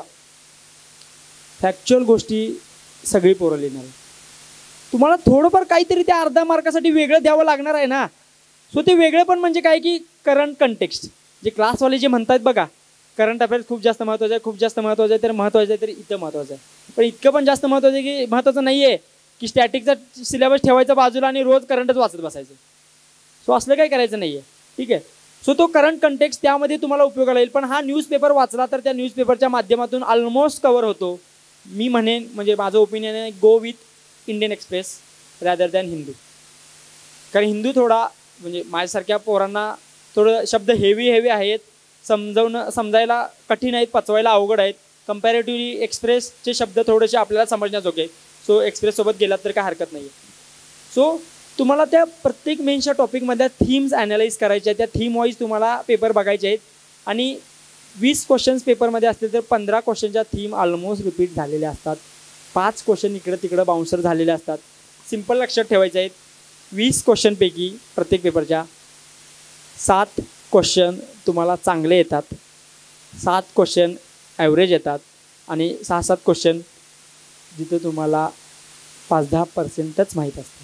सो आपली प्रायोरिटी काय राहिली पाहिजे, जे भारी माहिती आहेत ते त्याला जे मार्क मिळणार आहेत ते मार्क तुम्हाला जे काही माहीत नाही आहेत त्यांना कंपेन्सेट करायला पाहिजेत. आणि कसं तरी आपण अबव ॲव्हरेजवर यायचं आहे. आणि अबव ॲव्हरेज जी एसला स्कोअर म्हणजे काय तर 100. प्रत्येक जी एसच्या पेपरला 100 मार्क मिळणं म्हणजे खूप चांगला स्कोअर आहे. आणि जे आपलं 10वीचं 90-95%, 12वीचं 90% वगैरे UPSCला जाताना विसरून जायचं. कारण UPSCचे मार्क मिळवण्याची प्रोबॅबिलिटी 50%पेक्षा कमी आहे. कारण मॅक्झिमम स्कोअरच 50% मिळते पोरांना. सो ते एक्सपेक्टेशन अजिबात ठेवून द्यायचं नाही. इतर रियालिटी सांगण्यामागचा हेतू इतकाच की काय तुमचा हिरमूड होऊ नये. आपण T1 किंवा T2ला बघतोय बघा, सर 20 मार्काचे लिहिले की 20 पैकी 20 द्यायला पाहिजे सा. तसं नाही आहे तिथं, ऑनेस्टली सांगतोय. सो तिथली रियालिटी थोडीशी वेगळी आहे. आपल्याला ॲडॅप्ट व्हायचं आहे त्या सिच्युएशनला. सो ते लक्ष द्यायचं आहे. आणि प्रत्येक पेपरला 100 मार्क मिळाले ते 400, एसेचे 400, असे 500 मार्क आणि ऑप्शनलचे 270 मार्क, असे 770. हा स्वीट कॉम्बो होतोय आणि आपण स्मूथली इंटरव्ह्यूला जातोय. आता यामध्ये पण थोडंसं कॅल्क्युलेशन सांगतो. मी OBC कॅटेगरीचा आहे. सो OBCचा कट ऑफ 710च्या आसपास लागतो. ओपनचा कट ऑफ 740च्या आसपास लागतो. समजा तुम्ही OBC कॅटेगरीमधून असाल तर तुमची मेन्स ओपन कॅटेगरीमधून निघाली पाहिजे. तुमचा स्कोअर 750+ असला पाहिजे. आणि तुम्ही ओपन कॅटेगरीमधून असाल तर तुमचा स्कोअर 800+ असला पाहिजे. नुसता मेन्स क्लिअर करून काही उपयोगाचं नाही आहे. कारण मिरॅकल व्हायची वाट बघावी लागते. म्हणजे इंटरव्ह्यूला मला 200 मार्क पडतील याची वाट बघावी लागते. पडलेत काही जणांना, पण मलाच पडतील याची गॅरंटी काही नाही आहे. त्याच्यापेक्षा ॲव्हरेज पकडून जायचं, कारण लॉ ऑफ ॲव्हरेजेस वर्क होते सगळीकडे. सो एवढं लक्षात ठेवा, ठीक आहे. GS1चं झालं. GS2मध्ये मेजर चंक किंवा मेजर वेटेज कुणाला आहे तर पॉलिटीला आहे. सो पॉलिटीचे क्वेश्चन ऑलमोस्ट रिपीटेड होतात. ऑलमोस्ट थीम आहेत त्याच थीम ऑलमोस्ट रिपीटेड होतात. डिफिकल्ट जाणारा सेक्शन म्हणजे सोशल जस्टिस आणि गव्हर्नन्स. सो त्याबद्दल मला माहीत नाही आहे सोर्स काय आहे, की म्हणजे मी थोडंसं नोट्स वगैरे वापरलेलं विजनाच्या व्यायाम, पण ते खूप जुनं झालं. 2020चं आहे ते व्हॅल्युएटेड मटेरियल. तुम्ही दुसरं कोणतं सध्या मार्केटमध्ये ट्रेंडिंग असेल तर ते वापरायला काही हरकत नाही आहे. आणि त्यानंतर GS2मध्ये राहिलेला टॉपिक तरी international relation. So international relation mostly जे मेन्सला क्वेश्चन येतात ते प्री आणि मेन्स यामध्ये ज्या चालू घडामोडी होतात आंतरराष्ट्रीय दर्जावर त्यावरच विचारले जातात. सो तुम्ही अभ्यास मेनच्या वेळी केला तर काही हरकत नाही आहे. आधी अभ्यास केलेला त्याचा खूप कमी अभ्यास आहे, कारण मोस्टली करंट इन्स्पायर्डच क्वेश्चन असतात. त्यासाठी मेन 360 वगैरे येतात मार्केटमध्ये, कंपायलेशन अवेलेबल असतात, तेवढंच रीड करायचं आहे, कारण तेच फंडा इनपुट आउटपुट रेशो किती आहे हे बघायचं आहे आपल्याला. सो हे GS2च्या बाबतीत झालं. आणि GS2 स्कोअर करायचा खूप जास्त चांगला सब्जेक्ट आहे. म्हणजे मुलांना 115, 120, 125 वगैरे स्कोअर होतो GS2ला. सो ते बघायचं आहे. आणि जे मुलं आता असतील की GS2ला PSIRचा सिलेबस ओव्हरलॅप होतोय म्हणून मला PSIR ऑप्शनल घ्यायचा आहे, असं काही तुम्ही विचार करत असाल तर तुम्ही तसा अजिबात काय विचार करू नका. तो क्लासेसनी तयार केलेला गोड गैरसमज आहे. कारण PSIR असणाऱ्या मुलांचे मार्क्स आम्हाला पडलेल्या GS2च्या मार्क्सपेक्षा कम्पॅरेटिव्हली कमी आहे. कारण तुम्ही ऑप्शनलची उत्तरं GSच्या पेपरमध्ये लिहिलात तर अजिबात मार्क मिळणार नाही. सो ते म्हणजे समजा मी कुणाचा हिरमोड केला असेल तर माफ करा, पण माझं जबाबदारी एवढीच आहे की इथे येऊन रिॲलिटी सांगणं. सो ती गोष्ट तुम्ही लक्षात ठेवा. आणि सगळ्यात डेंजर इन द सेन्स की UPSCनं GS3ला इतकं म्हणजे सप्रेस केलं आहे की अबोव 100 स्कोअर काढणं टू मच डिफिकल्ट झालं आहे. कारण 90sमध्ये स्कोअर चांगला मानला जातो आहे. जसं की आम्ही 85 to 90sमध्ये होतो, तर ॲव्हरेज किंवा अबोव ॲव्हरेज थोडंफार म्हणू शकताय. कारण GS3मध्ये खूप जास्त सिलेबस आहेत. Economy, agri, disaster management, internal security, environment, science and tech, 6 विषयांचा अभ्यास तुम्हाला एकत्र करायचा आहे. ठीक आहे. सो मग त्यामध्ये पण काय ट्रिक आहे लक्षात ठेवा. Agri, internal security and disaster management question similar लाईनवर येतात दरवर्षी, थोडंफार इकडं तिकडं. सो ते क्वेश्चन तुमचं बऱ्यापैकी कवर होते. राहतोय डायनॅमिक पार्ट कोणता? सायन्स अँड टेक, एन्व्हायरमेंट आणि इकॉनॉमी. इकॉनॉमी तर आपल्या हातात लागायचं अवघडच आहे. ते बघा कसं मॅनेज करायचं तुमचं तुम्ही. पण एन्व्हायरमेंट आणि सायन्स अँड टेक आपण मॅनेज करू शकतो, कारण इंजिनिअरिंगच्या पोरांना थोडं सायन्स अँड टेक सोपं जातं आहे. सो तिथं चांगला अभ्यास करायचा आणि मोस्टली करंट इन्स्पायर्ड क्वेश्चन असतात. सो त्या 2 सब्जेक्टसाठी तुम्ही न्यूजपेपरमधल्या कंपायलेशनचा वापर करू शकता. चौथा पेपर इथिक्स. पब्लिक सर्वंट्सला खूप जास्त इथिकल बनवण्यासाठी आणलेला पेपर आहे, पण तसं होताना काही दिसत नाही आहे सध्याची रिॲलिटी बघता. कारण खूप जास्त केसेस आपल्यासमोर येत आहेत. पण इट्स ओके. एक्झाम पास करायची आहे तर इथिक्सचा पेपर द्यायलाच पाहिजे. तिथं जरी इथिकल आहे हे तर दाखवायलाच पाहिजे 100%. मी तर एवढं म्हणेन की तुम्हाला आयुष्यामध्ये तुमच्यासोबत इथिक्स ठेवायला पाहिजे. कारण आयुष्यामध्ये म्हणजे आता दिग्विजय असेल का नाही माहीत नाही CSACचा, त्याला पण मी बोललो आहे की काही वेळा तुम्हाला टफ डिसिजन घ्यावे लागतात. कारण तुम्ही प्रत्येक वेळी सगळ्यांना सॅटिस्फाय नाही करू शकत. कोण तर खुश होणार आहे आणि कोण तर दुखावलेलं जाणारच आहे.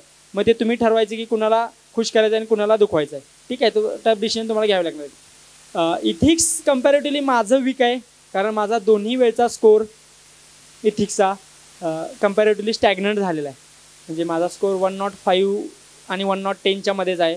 सो मी इतका काही चांगला विद्यार्थी नाही आहे तुम्हाला इथिक्सबद्दल सांगायला.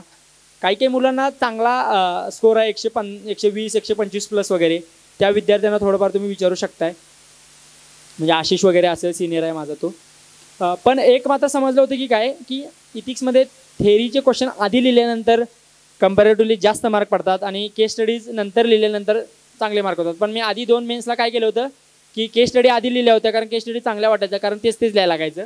तीच उत्तर लिहायची असतात, फक्त जरा असं कॉस्मेटिक चेंजेस करून. पण मग यावेळी थोडंसं ट्राय केलं आहे की थेअरी आधी लिहायचा आणि केस स्टडी नंतर लिहायचा. पण बघूयात की म्हणजे माहीत नाही काय होते आता.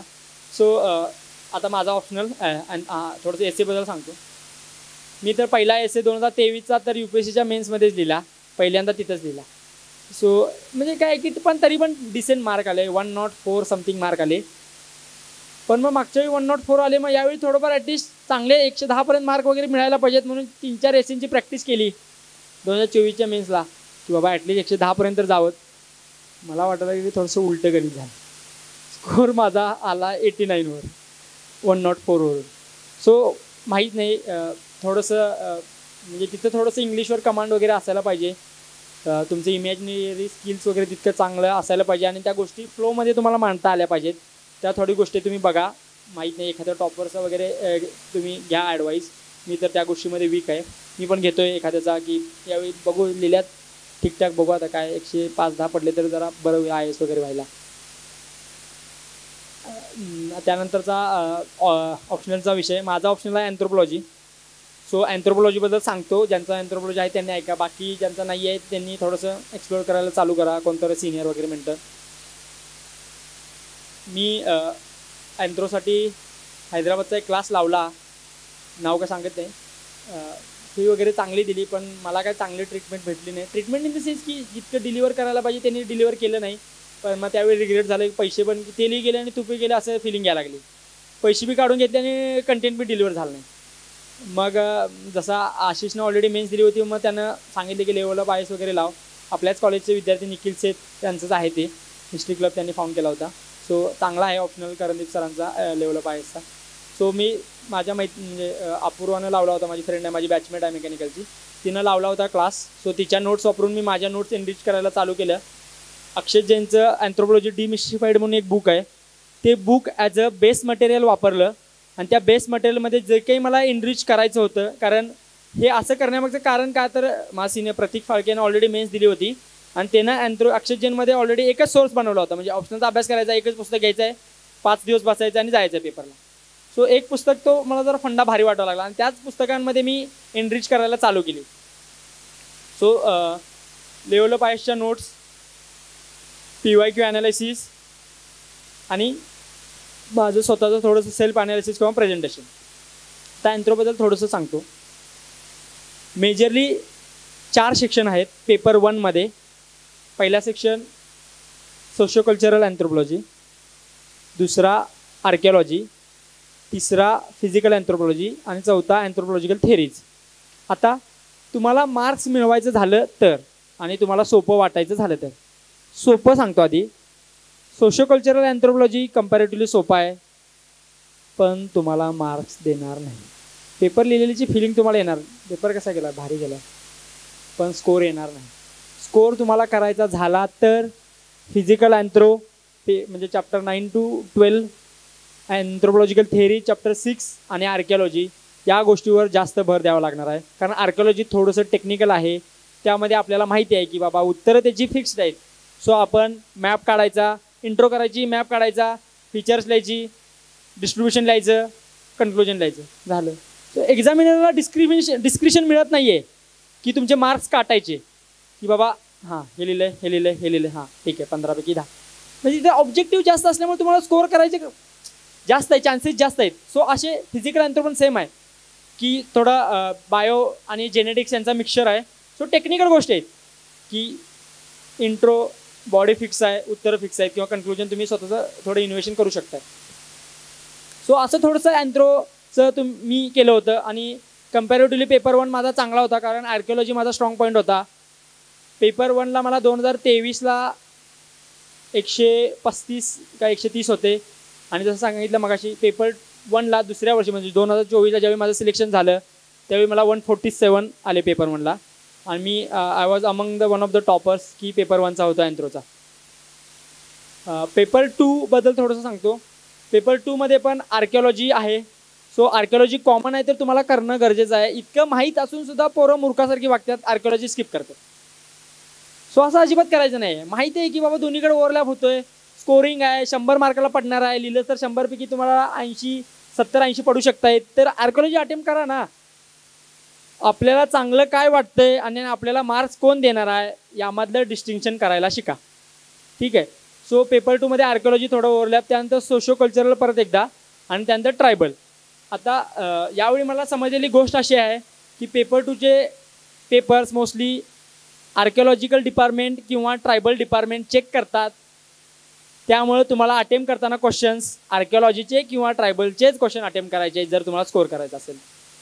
काय आहे ना की हे मी गोष्ट कसं शिकलो तर आमचे सिनियर वगैरे ते तावरे वगैरे जे मेन्सला होते, शिवर वगैरे, त्यानंतर शिवर वगैरे सिलेक्ट झाले होते आणि ते परत मेन्सला होते रँक इम्प्रूव्हमेंटसाठी. आणि मेन्सचा पेपर देऊन आल्यानंतर 2023ला आम्ही सोबत होतो ऑप्शनलला. 23ला आल्यानंतर शिवरनं काहीतरी क्वेश्चन्स अटेम्प्ट केले होते आणि तावरेनं पण काहीतरी क्वेश्चन अटेम्प्ट केले होते. पण मग आणि कोणतं अँथ्रोचा ऑप्शनल होता त्यांनी काहीतरी अटेम्प्ट केले होते. आणि मग एकानं बोलताना मी असं वाटलं की अरे यार शेट चुकीचा क्वेश्चन अटेम्प्ट केला वाटतं. चुकीचा क्वेश्चन इन द सेन्स काय की काही क्वेश्चन असतात की जे तुम्हाला सिक्सर मारायचे असतात आणि जे तुमच्याकडून मिस झालेले असतात तर तिथं तुम्ही चुकीचा क्वेश्चन अटेम्प्ट केल्यामुळे 15 मार्क आपोआप कमी येतात. जरी तुम्ही उत्तरं भारी लिहिली असली तर आहे हे रियालिटी, ॲक्सेप्ट करा, पुढे चला. सो पेपर 1च्या बाबतीत माझ्यावेळी काय कॉन्सिडन्स झाला होता की एका टॉपरनं टेलिग्राम चॅनलवर सांगितलं की काय, समजा मी मेन्सला असतो तर मी हे क्वेश्चन अटेम्प्ट केले होते. 2023ला माझ्या बाबतीत तेच घडलं की मी तो जो अटेम्प्ट करू शकत होता तेच मी क्वेश्चन अटेम्प्ट केला होता. सो स्कोर पण माझा चांगला झाला. 24च्या बाबतीत पण तसंच घडलं, तेच क्वेश्चन अटेम्प्ट केले होते मी.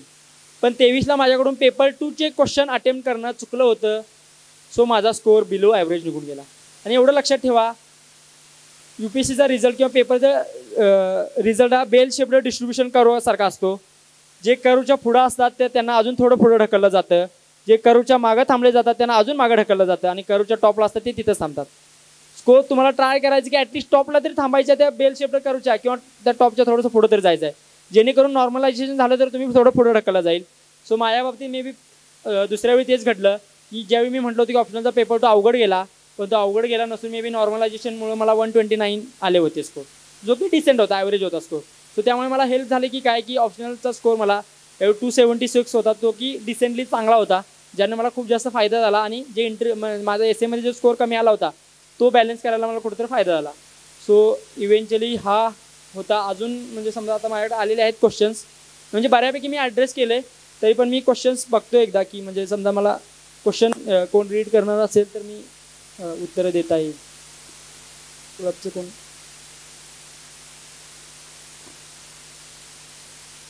क्वेश्चन्स सांगा, मी म्हणजे उत्तर सांगा.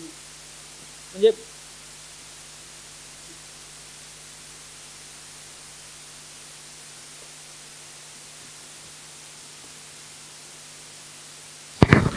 सर आपण मोस्ट रिपीटेड क्वेश्चन घेत आहोत. टाइम मॅनेजमेंट आणि कॉलेज स्टडी, म्हणजे UPSCचा अभ्यास करता करता तुम्ही कॉलेज स्टडी कशी मॅनेज केली? ओके, अभ्यास करतोय त्यामुळे जास्त लोड घ्यायची नाही. आणि माहिती प्रत्येकाला ती ट्रिक आलेली असत्या. वर्गामध्ये 2-3 टॉपर असतात, त्यांनी क्लास नोट्स काढलेले असतात, त्या क्लास नोट्स स्कॅन करणारे पण पोरं असतात, पेपरच्या 2-3 दिवस आधी ग्रुपवर पाठवणारे पण पोरं असतात. आपलं काम एवढंच असतं, त्या प्रामाणिकपणे वाचायचे आहेत आणि पेपरला जाऊन स्कोर करायचा आहे. एवढं ट्राय करायचं की 8च्या पुढे पॉइंटर ठेवायचं आहे. बघा, काय पण करा 8च्या पुढे पॉइंटर ठेवा. सर एक क्वेश्चन प्लेसमेंट बद्दल आहे. सर आपण प्लेसमेंटकडे लक्ष दिलं पाहिजे की UPSCकडे? हा थोडासा चांगला क्वेश्चन आहे, कारण मी लास्ट इयरला असताना झेडेसच्या प्लेसमेंटला बसलो होतो आणि झेडेसची ॲप्टी माझी क्लिअर झाली होती. पण ॲप्टी क्लिअर झाल्यानंतर आणि रिझल्ट लागायच्या आधी, म्हणजे ॲप्टीचा रिझल्ट लागायच्या या फेजमध्ये मला समजले की काय की आपण काय प्लेसमेंटसाठी बनलेलो नाही आहे आणि आपण काय जायला नाही पाहिजे. सो मी काय इंटरव्ह्यूला गेलो नाही.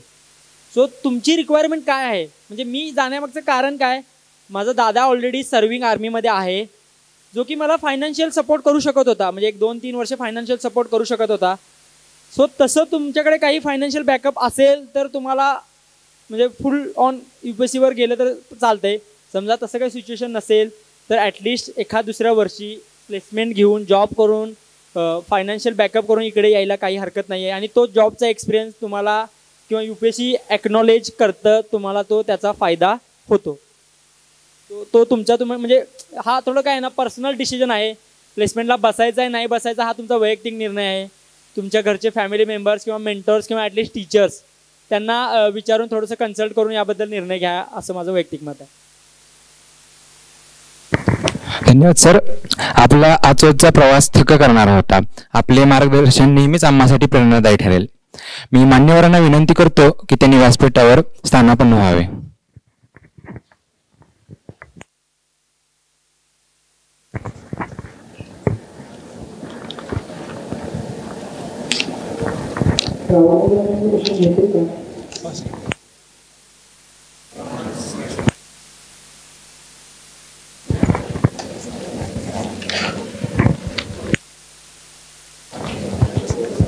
सर बऱ्यापैकी कव्हर झाले सर.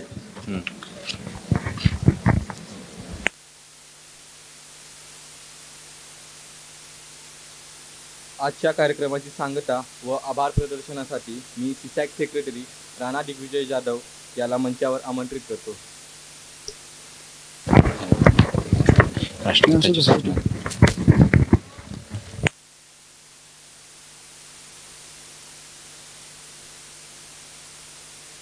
ठिकाणी उपस्थित असलेल्या सर्व विद्यार्थी मित्रांचे मी आभार व्यक्त करतो की तुम्ही पावसात सुद्धा आलात, यासाठी मी आभार व्यक्त करतो तुमचे.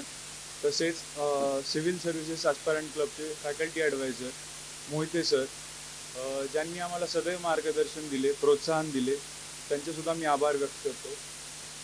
आजच्या आपल्या कार्यक्रमाचे chief guest IPS Birdev Done sir, ज्यांनी त्यांच्या वेळेतला वेळ काढून आपल्याला मौल्यवान प्रोत्साहन दिले, त्यासाठी मी त्यांचा आभार मानतो.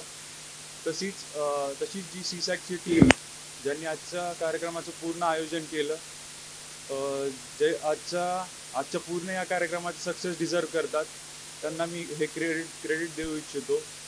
आणि शेवटी मी सर्वांचे आभार मानतो की तुम्ही या कार्यक्रमास उपस्थिती दिली. आणि आता मी सर्वांना विनंती करतो की राष्ट्रगीतासाठी आपल्या जागेवर उभे राहावे. आणि आणखीन एक विनंती आहे की जाण्याची गडबड नका करू. डोर म्हणजे क्राऊड टू क्राऊड हळूहळू जावा, एक सेक्शननी जावा. बस.